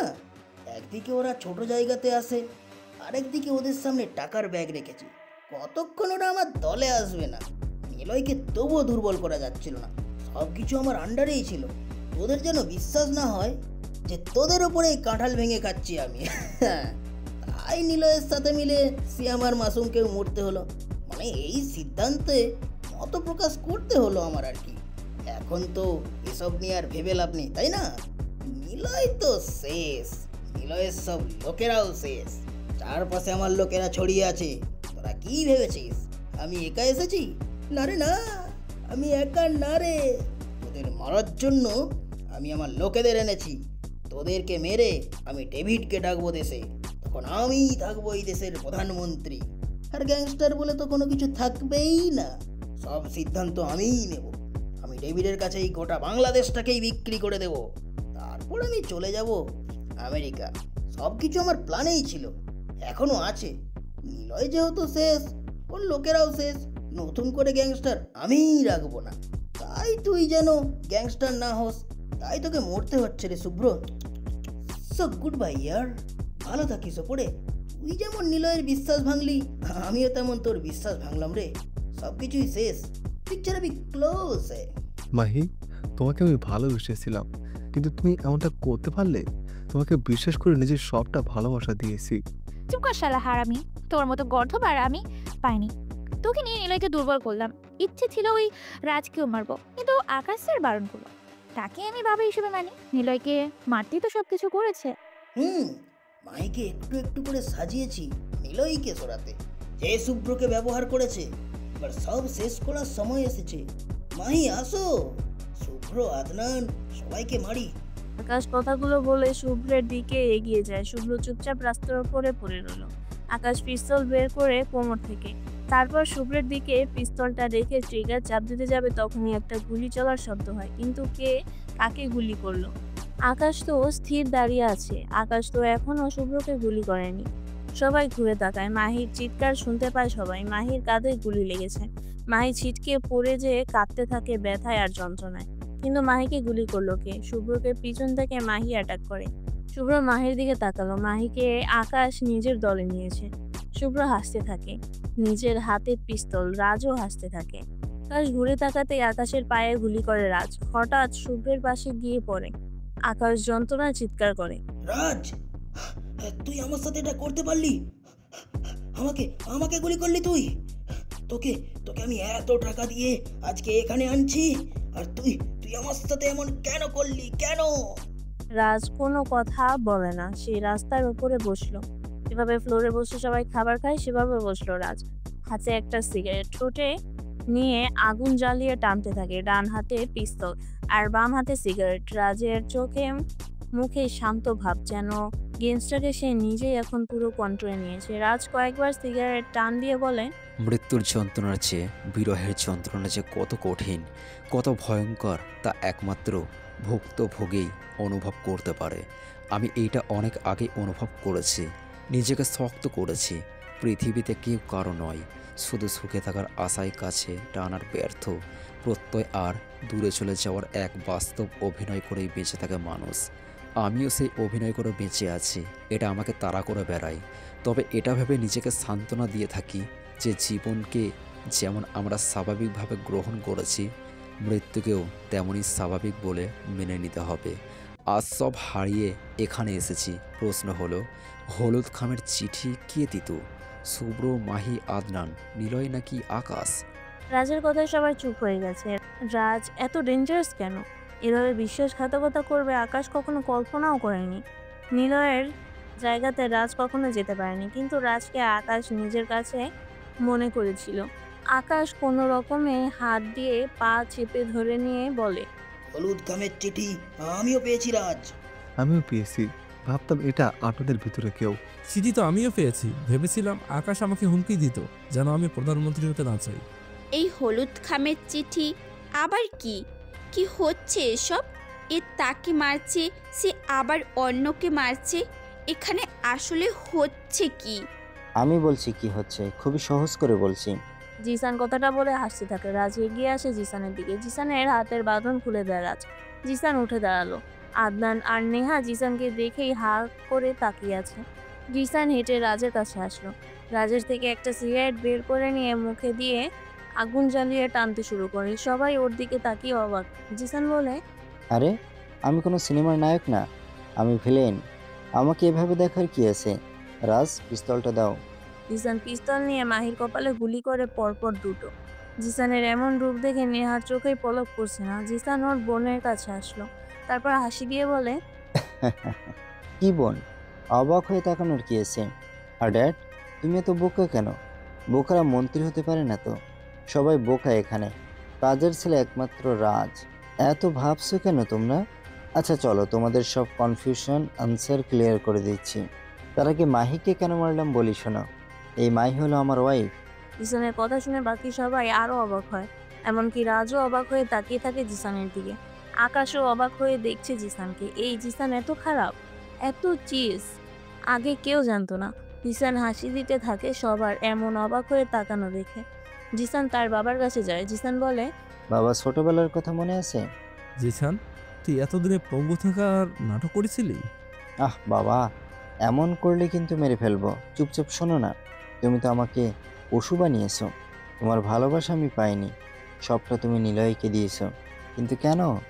যদিও যতটুকু জানি নিলয়কে তুমি তোমার কাজের জন্যই রেখেছো। যাই হোক, পুরনো কাসন্দি না ঘেটে নতুন করে ঝালমুড়ি মাখাই, সব ক্লিয়ার করি। না হলে তোমরা তো সবাই মরেও শান্তি পাবা না। অনেক চমক পেতে যাচ্ছ তোমরা, একটু কষ্ট করে বেঁচে থাকো। পাগলামি দেখেছো, কিন্তু পাগলের আরও সাইকো ভাব তোমরা এখনো দেখোনি। জিসান আসলেই একটা সাইকোদের মতো করে কথা বলছে। জিসান ওর বাবার থেকে উঠে নিলয়ের কাছে আসলো। নিলয় তখনও জ্ঞান ফেরেনি। জিসান নিলয়ের কোমরে কতগুলো লাথি দিয়ে বলে, এই কুত্তার বাচ্চার জন্য আমি এতদিনে সব কিছু ঠিকঠাক মতো করতে পারিনি, কিন্তু তোমরা একাই সবাই মিলে আমার কাজটা সহজ করে দিলে। আন্ডারওয়ার্ল্ডে একটা গ্যাং ছিল, গ্যাংটার নাম হলো ওয়ান নাইট গ্যাং। আমি পুলিশ হবার আগে থেকে এই গ্যাংটাকে তৈরি করি। এই গ্যাংয়ের মেম্বার ছিল রাজ। রাজ তখন প্রথমবার ড্রাগস পাচার করতে গিয়ে ধরা পড়ে। তাকে বলেছিলাম এসব ছোট জিনিস পাচার করে কি হবে। সে বলে, স্যার, আমাদের থেকে ড্রাগস পেয়ে নিজেরা রেখে বাকিটা সরকারের কাছে পাঠাবেন। আপনি তো আমাদের থেকেও বড় বিজনেসকারী। শালা রাজের কথা বেশ ভালো লাগে, পিস্তলের সামনে দাঁড়িয়ে ওপেনলি কথা বলে। সেদিন ওকে বলেছিলাম এসব না করে চল, তোকে এমন জায়গাতে পাঠাবো যেখানে টাকার উপরে শুয়ে থাকতে পারবি। তারপর থেকে আমার সাথে রাজের যোগাযোগ হয়। আমরা আন্ডারওয়ার্ল্ডে নতুন একটি গ্যাং প্রতিষ্ঠা করি। এই গ্যাংটা সিক্রেট কাজ করতে থাকে। আমরা আমেরিকান মাফিয়া ডেভিডের সাথে যোগাযোগ করে নারী পাচার, ড্রাগস, অস্ত্র, সোনা এসব দেওয়া নেওয়া শুরু করি। রাতারাতি বড়লোক হয়ে যায়। কিন্তু হঠাৎ করেই ওই নীলা কোথা থেকে যেন চলে আসে আন্ডারওয়ার্ল্ডে। ডেভিডের ছোট ভাই হেরিনকে নিলয় মেরে দেয়। হেরিন ছিল ডেভিডের আদরের বড় ভাই এবং সে বিডিতে বিজনেসের সব সাইড দেখত। পুরো মাফিয়া সিটিতে তখন একটা নামই চর্চা হতে থাকে, সেই নামটা হলো নিলয়। কিন্তু এত খোঁজ করেও কখনো নিলয় নামের কাউকে পাইনি। এভাবে চলে যায় বেশ কিছুদিন। নারী পাচার করতাম আমি আর রাজ। মেয়েদেরকে তুলে আনতে গিয়ে মাহিকে ভালো লাগে, কিন্তু সমস্যা হলো যারা ছিল আমার কাছের লোক। তাকে গ্রামে পাঠাতাম। গ্রামের মেয়েদের গল্প বানিয়ে চাকরি দেওয়ার কথা বলে শহরে আনতো, আর আমরা পাচার করতাম। জিসান থামলো। জিসানের কথা শুনে সবাই যেন বোবা হয়ে গেছে। এখন সবাই যেন নীরব শ্রোতা, আর নিজেরা যে কতটা বোকা সেটাই ভাবতে থাকছে। কারণ এতদিন তারা ভেবেছিল ওরা নিজেরা যা করছে সবটা তাদের প্ল্যান অনুসারেই হচ্ছে, কিন্তু এসবের পিছনে যে জিসান আছে সেটা কেউ জানে না। জিসান আরও একটা সিগারেট জ্বালায়, তারপর সেটাতে টান দিয়ে ধোঁয়াগুলো ওপরের দিকে ছেড়ে দিয়ে বলে, মাহিকে বিয়ের কথা বলি, সে রাজি হয়। গোপনে আমরা বিয়ে করি। সে চেয়েছিল নিলয়ের থেকে তার বাবাকে বাঁচাতে।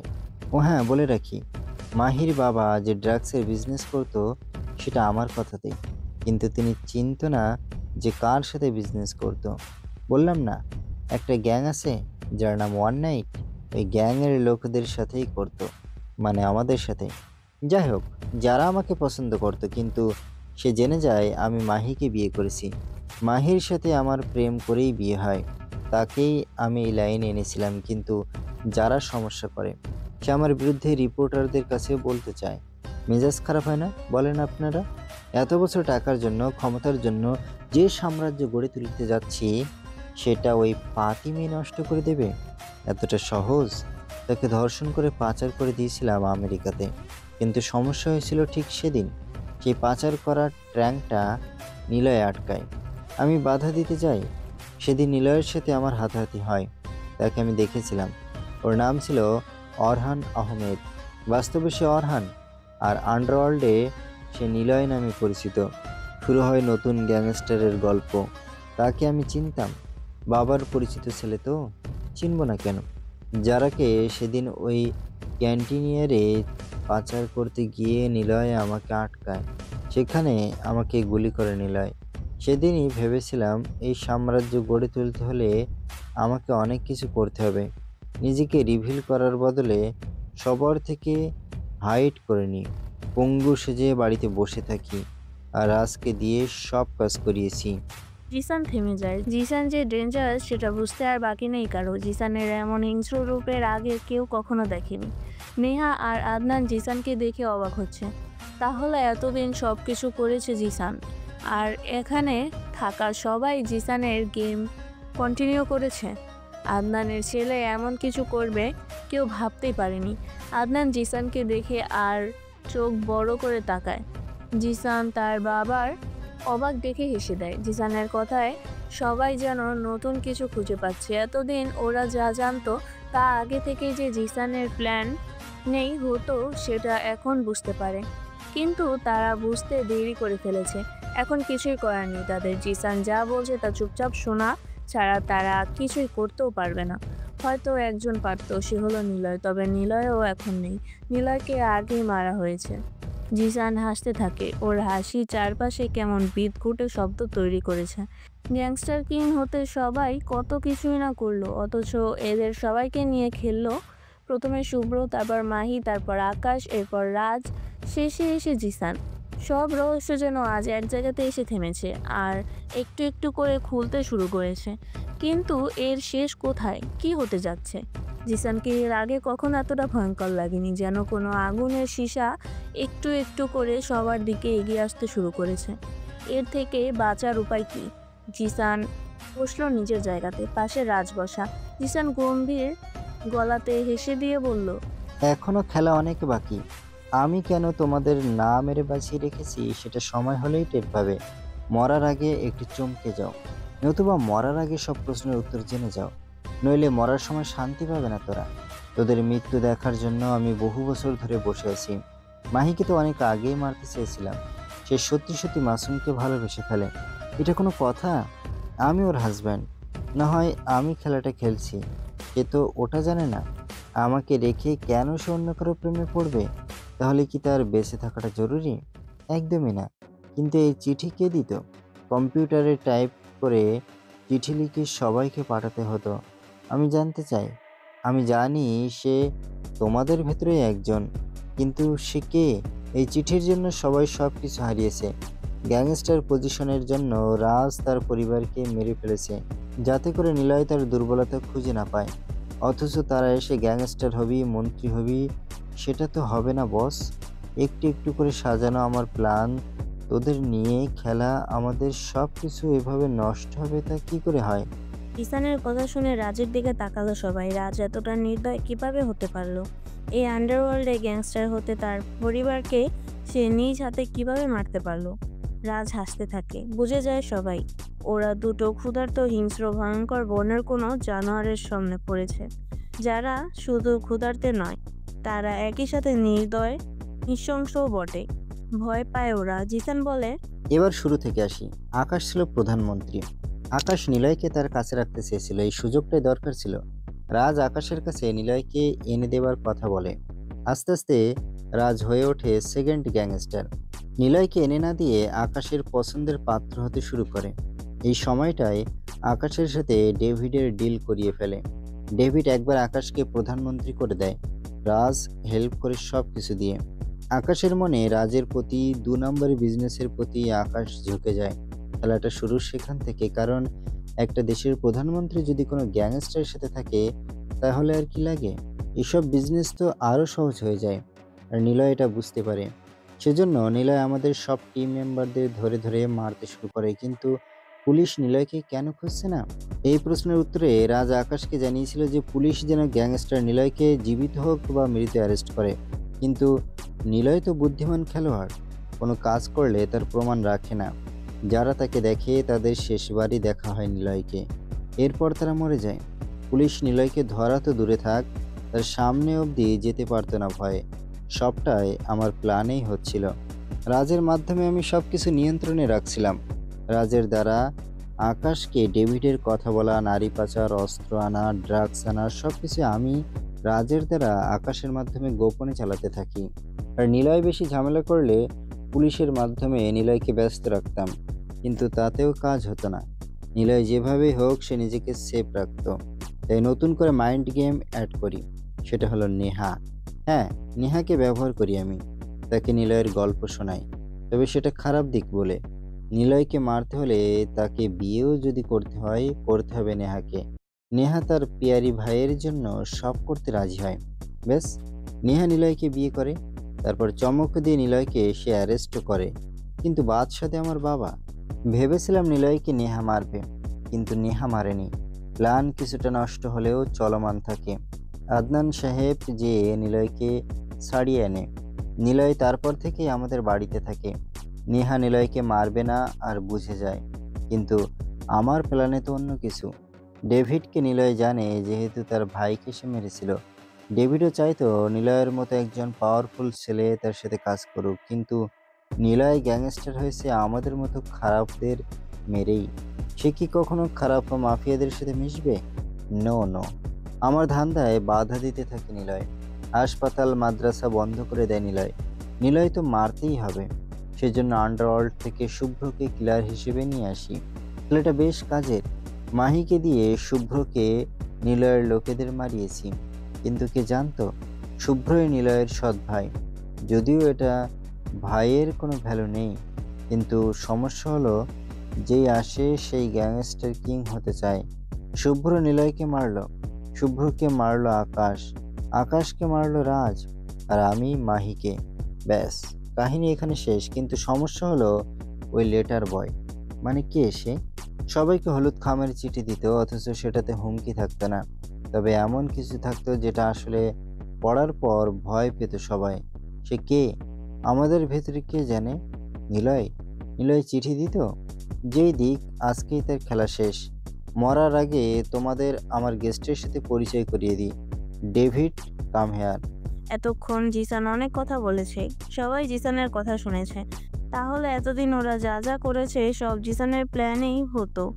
আসল মাস্টার মাইন্ড হলো জিসান, যে কিনা পঙ্গু সেজে বাড়িতে বসে একাই সব কিছু কন্ট্রোল করেছে।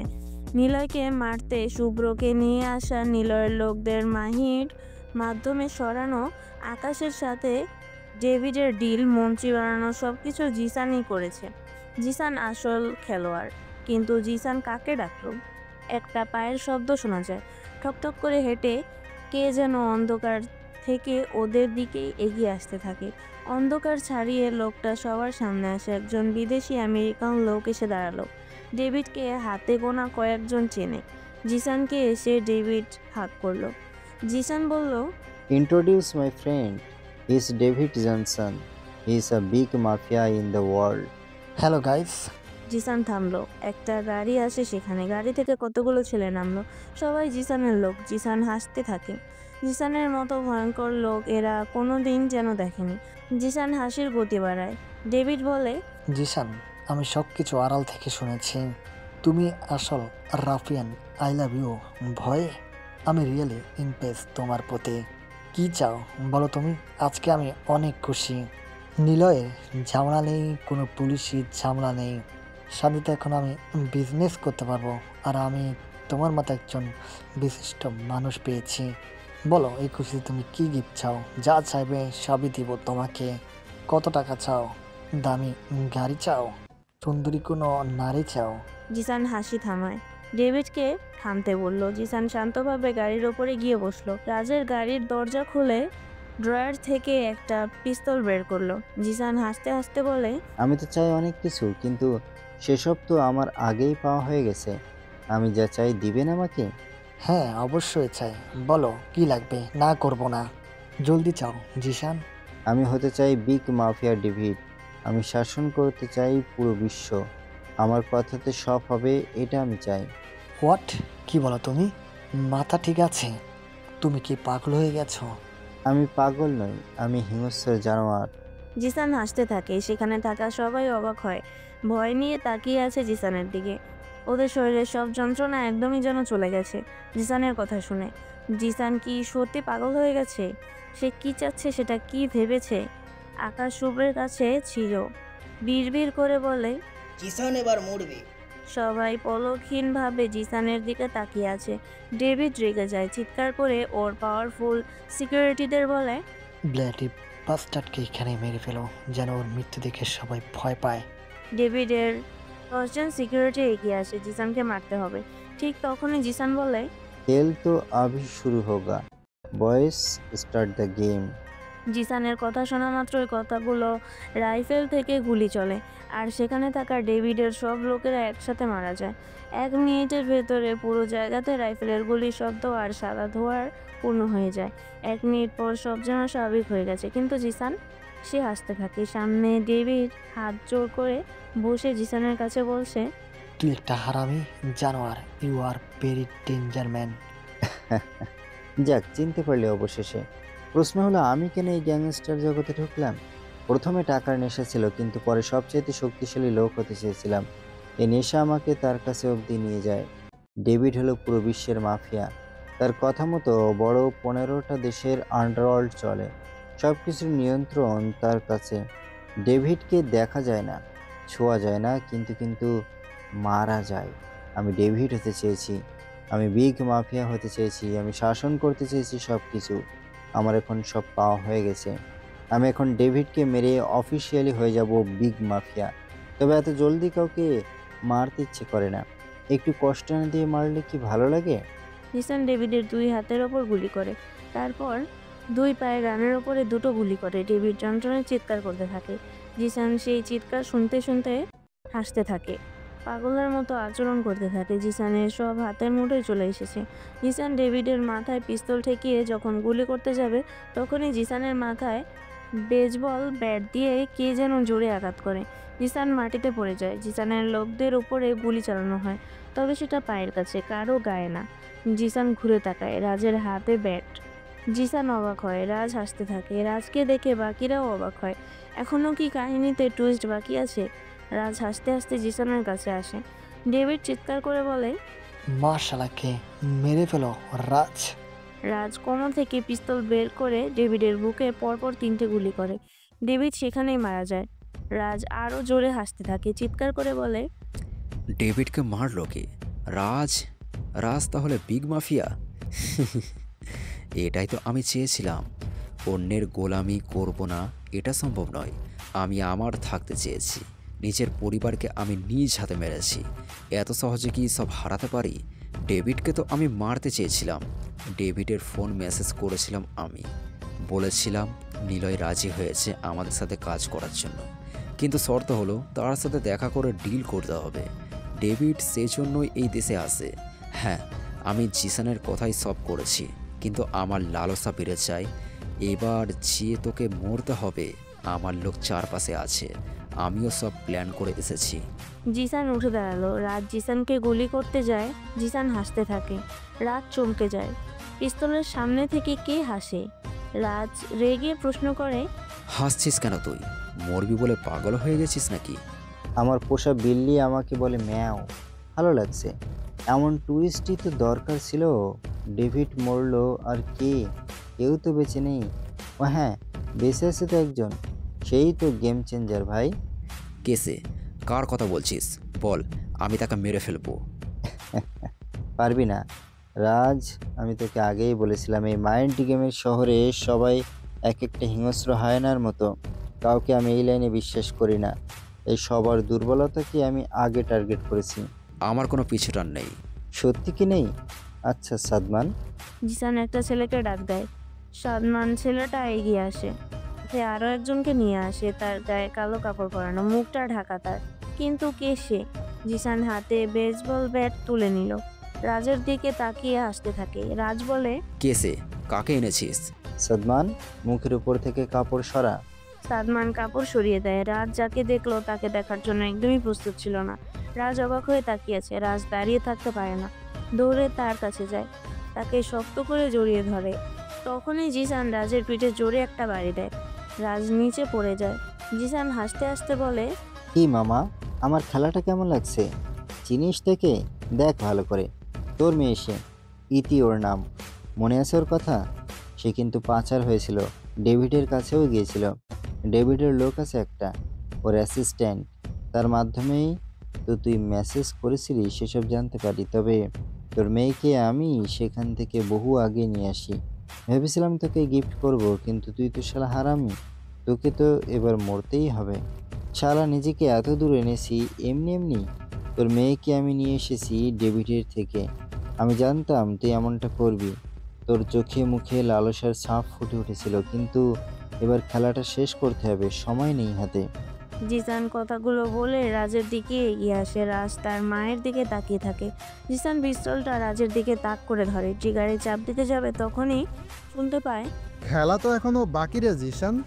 জিসান ঘুরে তাকায়। নিলয় উঠে দাঁড়িয়েছে, চুলগুলো এলোমেলো তার। ঠোঁটে একটা সিগারেট, দুই আঙুল দিয়ে ধরে টানতে থাকে। গায়ে কালো কোট, ভিতরে সাদা শার্ট পরা, বাম হাতে পিস্তল রাখা। জিসান নিলয়ের দিকে পিস্তল ধরে। নিলয় জিসানের হাতের ওপরে গুলি করলো। জিসান ছিটকে যায় গাড়ির কাছে। নিলয় এগিয়ে আসে। Gangster is back. জিসানের ছেলেরা আসে নিলয়ের কাছে। নিলয়ের পিস্তল যতগুলো গুলি ছিল সবগুলো সবার বুকে ঢুকিয়ে দেয়। তারপর সোজা হয়ে দাঁড়িয়ে জিসানকে বলে, খেলাটা আমার ছিল, তোর না। পুরো খেলাটা তুই নিজের ভেবে এতদিন খেলেছিস, কিন্তু সেটা আবিষ্কার করেছি আমি। মাহির উপরে শুরুতে গুলি চললো, তারপর আর গুলি চলেনি কেন? গেমসটা তো কন্ট্রোলে নিতে হবে আমার, তাই না? রাজ উঠতে চায়। হাতের কাছে একটা ছুরি পড়ে আছে। নিলয় বলে, রাজ, একটু রিল্যাক্স। অনেক বকবক শুনেছি তোদের, কিন্তু তোরা সবাই বোকার দলেরা নিজেদের মতো করে বকে গেছিস। আরে এনিমি ডাউন করে আগে কিল শিওর করতে হয়, নয়তো ইনজেকশন মেরে উঠে আবার তোকেই মেরে দিতে পারে। নিলয়, তোকে আমি আর চান্স দিব না। পঙ্গু হওয়ার আগে তোকে মারতে চেয়েছিলাম, এবার সেই সুযোগটা আসছে। পঙ্গু কবেই বা হয়েছিলি তুই? নাটক কম কর। তোমার পঙ্গু হওয়াটা যে তোর নাটক, সেটা তোর জুতো দেখলেই বোঝা যায়। মানে? এ বাড়িতে যেদিন প্রথম আসি, তারপর তোর সাথে তো অনেকবার দেখা হয়েছে।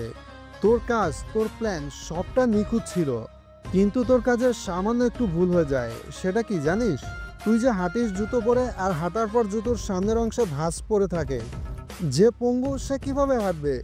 আর জুতার সামনের অংশে ভাঁজই পড়বে বা কিভাবে? তার মানে তুই হাঁটতে পারিস। সেদিন আমি আর নেহা তোর রুমে গিয়ে তোর জুতা রাখার জায়গা চেক করি, আর প্রতিটা জুতোই ময়লা, মাটি লাগানো, আর সাথে ভাঁজ পড়ার দাগ ছিল। মানে হলো জুতো রোজই হাঁটার জন্য ব্যবহার হতো। কি ভাবছিস মাইন্ড গেমের শহরে তুই একাই জিনিয়াস? না রে পাগল, জিনিয়াস তো ম্যা হুঁ। নিলয় কথাগুলো বলে আদনানের কাছে আসে। আদনান আর নেহার বাঁধন খুলে দেয়। আদনান নিলয়কে জড়িয়ে ধরে। নেহা এসেও নিলয়কে জড়িয়ে ধরে। নিলয়কে ছেড়ে দিয়ে আদনান বলে, এদের অনেক কাহিনী দেখেছি, আর ভালো লাগছে না, এদেরকে মেরে ফেলো। রিল্যাক্স আদনান সাহেব। শুভ্র, উঠে আয়। মানে? কিরে মরছিস নাকি? উঠ বেটা, পড়ে থাকার ভাঙ কম কর। ওঠ উপরে, তোর গায়ে আর্মস পরানো, রক্তগুলো সব কিনে আনা। উঠ বলছি। ভাই শুভ্র উঠে দাঁড়িয়ে নিলয়কে জড়িয়ে ধরে ভাই বলে ডাকে। নিলয়কে জড়িয়ে ধরে বলে, ভাই চুরিটা কি খুব জোরে লাগছে? কোথায় লাগছে দেখি? আরে সর, আর একটু হলে মরতাম, তবে সেফ জায়গাতে লেগেছে, চিন্তা নেই। অর্ককে উঠা। ঠিক আছে অর্ক, ওঠ শালা ওঠ। কি ঘুমিয়ে গেছিস নাকি? অর্ক উঠে দাঁড়ালো। সবাই অবাক হয়ে তাকিয়ে দেখছে কি হচ্ছে এসব। রাস্তো আর সিকিউরিটি ধরে না রাখতে পেরে শুভ্রকে বলল, তুই না আমার লোক ছিলি, আমার কিলার ছিলি, তাহলে নিলয়ের সাথে কবে হাত মিলিয়েছিস?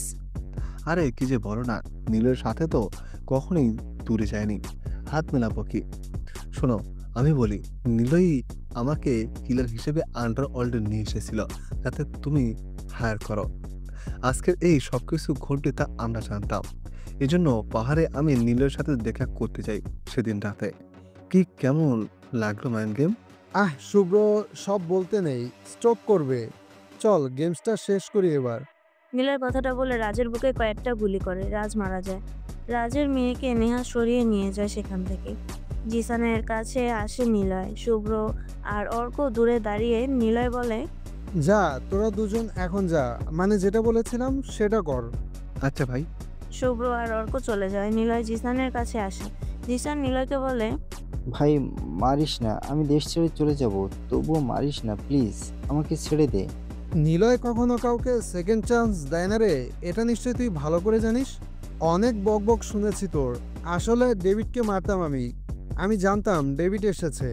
তুই কি ভেবেছিস তুই একাই ডেভিডের উপর নজর রাখতি? আমি রাখতাম না? তুই যে জারাকে পাচার করেছিস সে আমার লোক ছিল। যখন জারার কন্টেইনার ওই দেশে যায় তখন সেখানে আমার লোকেরা জারাকে উদ্ধার করে ডেভিডের দলে পাঠিয়ে দেয়। তুই কি ভাবছিস যারা তোকে এমনি এমনি পছন্দ করতো? আর না রে ভাই, তুই যখন অনলাইন গ্যাং তৈরি করেছিস তখন আমিও তোর গ্যাংয়েই ছিলাম। যাই হোক, কাহিনী কম হয়েছে, বকবক বেশি হয়েছে। এবার মর তুই, ভালো থাকিস ভাই। ডেভিড হতে চেয়েছিস, সেটা আমি পূরণ না করে থাকি কিভাবে? গুড বাই বস। নিলয় জিসানকে গুলি করে। আরও একটা গুলি করতে হবে। তখনই নিলয়ের মাথায় ব্যাট দিয়ে জোরে আঘাত করে কেউ একজন। নিলয়ের পিছনে তাকায়। নেহা দাঁড়িয়ে। নিলয়ের মাথায় হাত দিয়ে নেহার দিকে তাকালো। নেহার চোখে পানি। নেহাকে ঠিক তখনই পিছন থেকে ছুরি মারা হয়। নেহা পড়ে যেতে থাকে। তাহলে কে ওদের দুজনকে মারলো? নিলয়ের সামনে তাকিয়ে দেখে আদনান সাহেব। আদনান সাহেব হাসতে থাকে। নিলয় পড়ে যায় জিসানের ওপর। জিসান ততক্ষণে মারা গেছে। আদনান হাসতে হাসতে বলে, আমাদের জীবন প্রাকৃতিক এবং স্বতঃস্ফূর্ত পরিবর্তনের একটি সিরিজ। তাদের প্রতিহত করা ঠিক না, যে শুধু দুঃখ সৃষ্টি করে। বাস্তবতা হোক বাস্তবতা, জিনিসগুলিকে স্বাভাবিকভাবে এগিয়ে যেতে দেওয়া দরকার, যেভাবে তারা পছন্দ করে। তাই না গ্যাংস্টার নিলয়? নিলয় অবাক হয় না, তবে নেহার কাছে আসে। নেহাকে জড়িয়ে ধরে সে। আদনান সাহেব নিলয়কে ঘুষি দেয়। নিলয়ের চোখে মুখে কোনো ভয় নেই, কোনো অবাক হওয়ার ছাপ নেই। আদনান চিৎকার করে বলে, কি সমস্যা তোর? ভয় লাগছে না? আমি যে তোকে মারলাম সেটার জন্য অবাক হচ্ছিস না কেন? আরে আমি জানতাম আপনি আমাকে মারবেন, এজন্যই তো শুভ্র আর অর্ককে পাঠিয়ে দিয়েছি। কিন্তু নেহাকে কেন? তোকে ভয় দেখানোর জন্য। তুই কিভাবে জানতি আমি তোকে মারবো? আরে আদনান সাহেব, পিকচার তো খাতার নেই হো। রাখ তোর পিকচার। ফারাদ, এদিকে আয়। ফারাদ এগিয়ে আসে। সেই ফারাদ যে রূপাকে বিরক্ত করত। হারুনের ছেলে ফারাদ। ফারাদ এসে নিলয়কে মারে। নিলয়ের পেটে ছুরি ঢুকিয়ে দেয়। নিলয় ফারাদকে লাথি দিয়ে সরিয়ে দেয়। ফারাদ বলে, তোকে বলেছিলাম না আমি তোকে মারবো। দেখ আমি তোকে মারতে চলে এসেছি, অবাক হলি না? অবাক হওয়ার কথা তো এখনো বলিনি। এই যে যত হলুদ খামের চিঠি আছে সবগুলো আমি দিতাম, লিখে দিত আদনান স্যার। রাজ্যে ওর পরিবার সবাইকে মারবে সব কিছু খবর আমি দিতাম। আর আদনানের হয়ে কাজ করতাম আমি। তোদের সবার উপরে আমার নজর ছিল। পুরনো খবর এটা, নতুন না। মানে? ফারাদ সরো। নিলয়, ওই তুই কি জানিস রে? সব কিছু জানি আমি। নিলয় উঠল, গা কাঁপছে ওর। নিলয় তার লোকদের এখানে ডাকেনি। আদনানের কাছে সরে আসে নিলয়। একটা চাকু ঢুকিয়ে দিয়ে সরে আসে। আদনান ব্যথায় চিৎকার করে। নিলয় বলে, আপনি আমার মা বাবাকে মেরে নিজের বাড়ির কাজের মহিলার কাছে আমাকে রেখেছিলেন। আপনার যত টাকা সব আমার মা বাবার। আপনি আসলে আমার মামা হন, আমার মা আপনার বোন ছিল। ও, সবই তো দেখছি জানিস। হ্যাঁ জানি, চিঠি যে আপনি দিতেন সেটাও জানি। সিয়াম যেদিন মারা যায় সেদিন আপনি আমাকে জড়িয়ে ধরে বলেছিলেন সিয়ামের মৃত্যুর প্রতিশোধ নিতে, অথচ কেউ তো আপনাকে এটা বলেনি যে সিয়াম মারা গেছে। আমার নজর আপনার পায়ের কাছে যায়, এই জায়গার মাটি লেগেছিল আপনার জুতোয়, পাঞ্জাবিতে রক্তের দাগ ছিল। তারপর যে চিঠি দিয়েছিলেন সেটা পড়েই বুঝেছিলাম আপনি চিঠি দিতেন সবাইকে। চিঠিতে থাকতো রক্তের ছাপ, আর আমি প্রায়শ দেখতাম আপনার কাপড়ে রক্তের ছাপ লেগে থাকতে। কিন্তু কেন? ও আরেকটা কথা, যখন আপনাদের তুলে আনতে শুভ্ররা যায় তখন নেহার কানে কানে আপনার এসব কথা বলেছিলাম। সে জেনেও চুপ ছিল, তাকে চুপ থাকতে বলেছিলাম, বুঝেছেন? ফারাদ এসে নিলয়কে লাথি দেয়। নিলয় পড়ে একটা ইটের কাছে। ফারাদ এগিয়ে আসে নিলয়ের কাছে। ফারাদ নিলয়কে মারতে যাবে, তখনই নিলয় উঠে ফারাদের মুখে ইট দিয়ে জোরে বাড়ি দেয়। ফারাদ পড়ে যায় নিচে। নিলয় যে ফারাদের মুখের ওপরে লাগাতার ইট দিয়ে জোরে জোরে বাড়ি মারতে থাকে যতক্ষণে সে বেঁচে থাকে। একটা সময় ফারাদ মরে যায়। বিশ্রী চেহারা হয় ফারাদের। আদনান এসে নিলয়ের মাথায় হাতুড়ি দিয়ে আরও একটা বাড়ি দেয়। হালকা লাগে। নিলয় আদনানের রানের উপরে চিকন লোহার রড ঢুকিয়ে দিল। দুজনেই রাস্তার উপরে পড়ে থাকে। নিলয় কাশতে থাকে, আদনান সাহেব হাঁপাতে থাকে। দুজনে 1 মিনিট চুপ হয়ে শুয়ে থাকে। নীরবতা ভেঙে আদনান বলে, চিঠিগুলো দিতাম, ভেবেছিলাম তুমি ভয় পেয়ে ওদের সবাইকে মারবে, কিন্তু হলো না। সবাইকে চিঠি দিয়েছি যাতে সবাই সবার শত্রু ভেবে মেরে ফেলে। নিজেকেও চিঠি দিতাম যেন কারো সন্দেহ আমার উপরে না আসে। চিঠির কাজ ছিল তোমাকে সবাইকে মারার জন্য কনভিন্স করা, এতে আমার কাজ সহজ হয়ে যাবে, কিন্তু হলো না এমন। সবার উপরে আমি ফারাদের মাধ্যমে নজর রেখেছিলাম, কিন্তু নিলয় তুমি তো আগেই আমাকে চিনতে পেরেছিলে, কিছু করোনি যে। আর কেনই বা আজকে তুমি মন্ত্রী বানানোর জন্য শেষ অবধি হেল্প করলে? সেটা আমিই বলছি আদনান।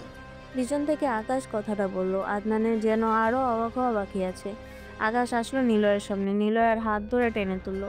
আদনানকেও তুললো। 3 জনে বসলো। আকাশ তার পাঞ্জাবির পকেটে হাত দিয়ে সিগারেট বের করলো। পকেটে একটাই পড়ে আছে। আকাশ বের করলো, ঠোঁটে নিয়ে আগুন খুঁজতে থাকে। আদনান নিজের লাইটার বের করে আগুন জ্বালিয়ে দেয়।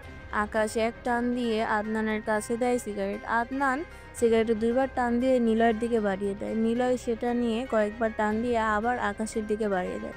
3 জনে বসে আছে রাস্তার মাঝখানে।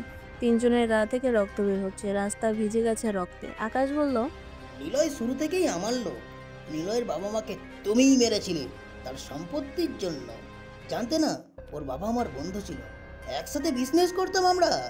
ওর মা বাবাকে মারার পর নিলয়কে তুমি কাজের মহিলার কাছে পাঠালে। ছি, নিলয় তখন সেভাবে বোঝে না। কাজের মহিলার ছেলে হলো শুভ্র। শুভ্র আর নিলয় একসাথে বড় হতে থাকে। নিলয়ের যখন 12 বছর বয়স, ভাগ্যের পরিহাসে সে আমার একদিন জীবন বাঁচায়। আমার গাড়িতে বোমা রেখেছিল কে যেন, সেটা ব্লাস্ট হয়। আমার গায়ে বোমার অংশ লাগে, আহত হয়ে রাস্তায় পড়ে থাকি। নিলয় গিয়ে আমাকে হাসপাতালে নিয়ে যায়। আমি ঠিকই সুস্থ হই। সুস্থ হয়ে নিলয়ের সাথে কথা বলি। তখন ওর নাম থাকে আরহান। জানতে পারি সে আমার বন্ধুরই ছেলে। ছেলেটার কাছে জানতে চাই সে কি হতে চায়। ছেলেটা জানায় তার মা বাবার খুনিকে সে মারবে। তাকে আমি বড় করি। নিলয় বড় হবার পর তোমার সাথে দেখা করে। যেহেতু তুমি মামা ছিলে, তোমার সাথে থাকতে থাকতে জানতে পারে তুমিই মেরেছিলে ওর মা বাবাকে। আরে শালা, বাচ্চা ছিলি অথচ তোর মা বাবার কথা মনে আছে? সব লস হয়ে গেল আমার। ওহ, আরেকটা কথা আকাশ, তোর গাড়িতে বোমাটা সেদিন আমি রেখেছিলাম। চলো কুত্ত হরমি। তারপর তুমি যখন প্রধানমন্ত্রী হতে চাইলে তখন সব কিছু নিলয় আমাকে জানায়। এই যে নিলয়, শুভ্র, অর্ক, এরা কারা জানো? ওই শুভ্র, নিয়ে আয় ওদের। শুভ্ররা 4 জন এগিয়ে আসলো। শুভ্র, অর্ক, সিয়াম আর মাসুম। ওদের দুজনকে দেখে আদনান, নেহা অবাক হয়ে যায়। এরা বেঁচে আছে? নিলয় হাসতে থাকে। হাসতে হাসতে বলে, শুভ্র তার লোকদের পেট্রোল আনতে পাঠিয়ে দেয়। তখন শুভ্র সিয়ামকে সরিয়ে দেয় সেখান থেকে। সিয়ামের জায়গাতে আলাদা লাশ রাখা হয়। মাসুমের বেলা একই। মাসুমকে টেনে নিয়ে যাওয়া হয় পুকুর পাড়ে। তারপর শুভ্র মাহিকে গ্যাংয়ের নাম লিখতে বলে। এরই মধ্যে শুভ্র মাসুমকে নয়, অন্যজনের লাশ ফেলে দেয় পানিতে। বাহ, সব খেলা দেখি আগে থেকেই সাজানো ছিল। আমি বোকার মতো ভাবতাম সব করেছি আমি, কিন্তু এই গেমে কে উইনার হবে সেটা আমি ঠিক করব। আমি বাঁচতে দেব। আরে আরে, আরেকটা কথা শুনে যাও আদনান। এখনো কিছু বাকি আছে? হ্যাঁ, এই ছেলেগুলো হলো স্পেশাল ফোর্সের র এজেন্ট, আর নিলয় হলো রয়ের প্রধান। আর ওরাও রয়ের এজেন্ট। নিলয়কে আমি র এজেন্ট বানিয়েছিলাম আর সেই মিশনের জন্য আন্ডারওয়ার্ল্ডে চলে যায়। যদিও নিলয় চেয়েছিল তার মতো করেই সে চলবে, কারণ ডেভিডের কথা আমরা জানতাম আগে থেকেই। ডেভিডকে ধরার জন্য নিলয় তার আসল পরিচয় গোপন রাখে, কিন্তু সে কোনো গ্যাংস্টার না, সে একজন স্পেশাল ফোর্সে থাকা র অফিসার। বাহ, এত সুন্দর মাইন্ড গেম নিলয় খেললো। ওর বাবা ছিল দুলাভাই আমার। আমি সারা বছর কামলা দিয়েছি ওই বাড়িতে, আমাকে একটা টাকাও দিত না বেতনের বাইরে। একবার কোটি টাকা সরিয়েছিলাম বলে নিলয়ের বাবা আমাকে অনেক অপমান করে, অফিসে সবার সামনে কান ধরায়। তারপরেই রাগ জমে আমার, ইচ্ছে খুশি নিলয়ের বাবা মাকে মেরে ফেলি বিষ খাইয়ে। এবার নিলয়ের পালা, শালাকে আমি মেরেই ফেলবো। একটা গুলি চলে, আদনান বসা থেকে ধপ করে পড়ে গেল নিচে। নিলয়ের হাতে পিস্তল।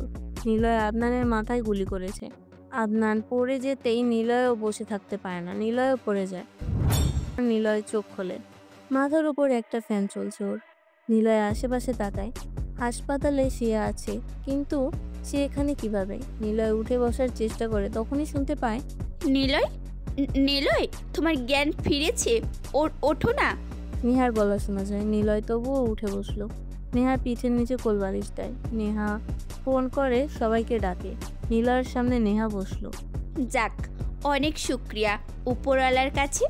2 মাস পর তোমার জ্ঞান ফিরেছে। কোমাতে ছিলে তুমি। কোমা? হ্যাঁ, অনেক রক্ত ঝরে তোমার। তুমি এখানে কি করছো? তোমার পাশে 2 মাস ধরেই আছি। ওই যে দেখো পাশে আরেকটা বেড। নিলয় তাকায় সেদিকে। নেহা আসলেই এখানে 2 মাস ধরে আছে। কিছু সময় পরে সবাই একসাথে রুমে ঢুকলো। সবাই এসে নিলয়কে জড়িয়ে ধরে। অবশেষে স্যার ফিরে আসছে। স্যার কি? হ্যাঁ ভাই বল, পাগলেরা। সবাই একসাথে কথা বলছে। নেহা উঠে চলে যায়। নেহার মন খারাপ, বাবা ভাইকে হারিয়েছে।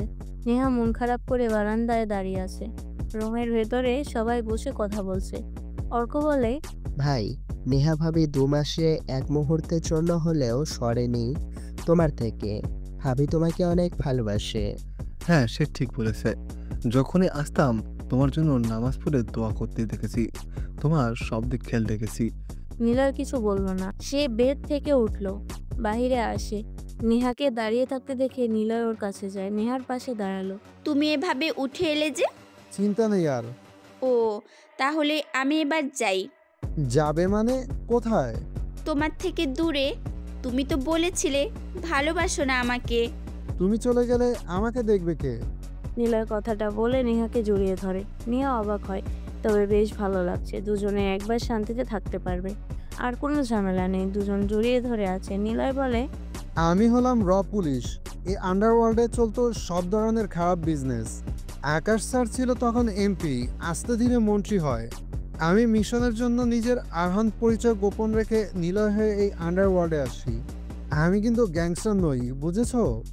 ভালোবাসি তোমাকে অনেক। তুমি যেটাই হও না কেন, আমার তাতে কোনো সমস্যা নেই। পেছনে সবাই আসলো। জেসমিন, সিয়াম, অর্ক, রূপা, মাসুম, যারা, শুভ্র। ওরা সবাই প্রেম করতে ব্যস্ত। হঠাৎ পিছন থেকে শুভ্র বলল, ভাই, আকাশ স্যার ফোন করেছে, দেশের বাইরে মিশন আছে। চল, রেডি হয়ে নে। নেহাকে ছেড়ে দিয়ে নিলয় চলে আসে দূরে। নেহা বোকার মতো দাঁড়িয়ে আছে। নিলয় থামলো। শুভ্র থেকে ফোন নিয়ে আকাশ স্যারকে বলে, স্যার, আন্ডারওয়ার্ল্ডের মিশন বাদ, আগে বউ মিশন সেরে আসি। নিলয় আবার দৌড়ে চলে আসে নেহার কাছে। নেহা কাঁদছিল। নেহা নিলয়কে দেখে। নিলয়ের সাথে সাথে নেহার ঠোঁটে কিস দেয়। তারপর শেষ। হ্যালো বন্ধুরা, তোমাদের সবাইকে অনেক অনেক ধন্যবাদ এতক্ষণ আমাদের সঙ্গে থাকার জন্য। আমাদের গল্পগুলো তোমাদের কাছে ভালো লাগলে, তোমাদের হৃদয় স্পর্শ করতে পারলে অবশ্যই আমাদের চ্যানেলটি সাবস্ক্রাইব করে এবং তোমাদের মূল্যবান মতামত কমেন্ট করে আমাদের সঙ্গেই থাকবে। আর হ্যাঁ, গল্পটি ভালো লাগলে অবশ্যই তোমাদের বন্ধুদের সাথে শেয়ার করতে ভুলবে না। আমাদের পরবর্তী গল্প পেতে আমাদের চ্যানেলের সঙ্গেই থাকবে। খুব শীঘ্রই আপলোড করা হবে পরবর্তী গল্প। ততক্ষণে আমাদের সঙ্গেই থাকো। আজকের মতো টাটা, বাই বাই।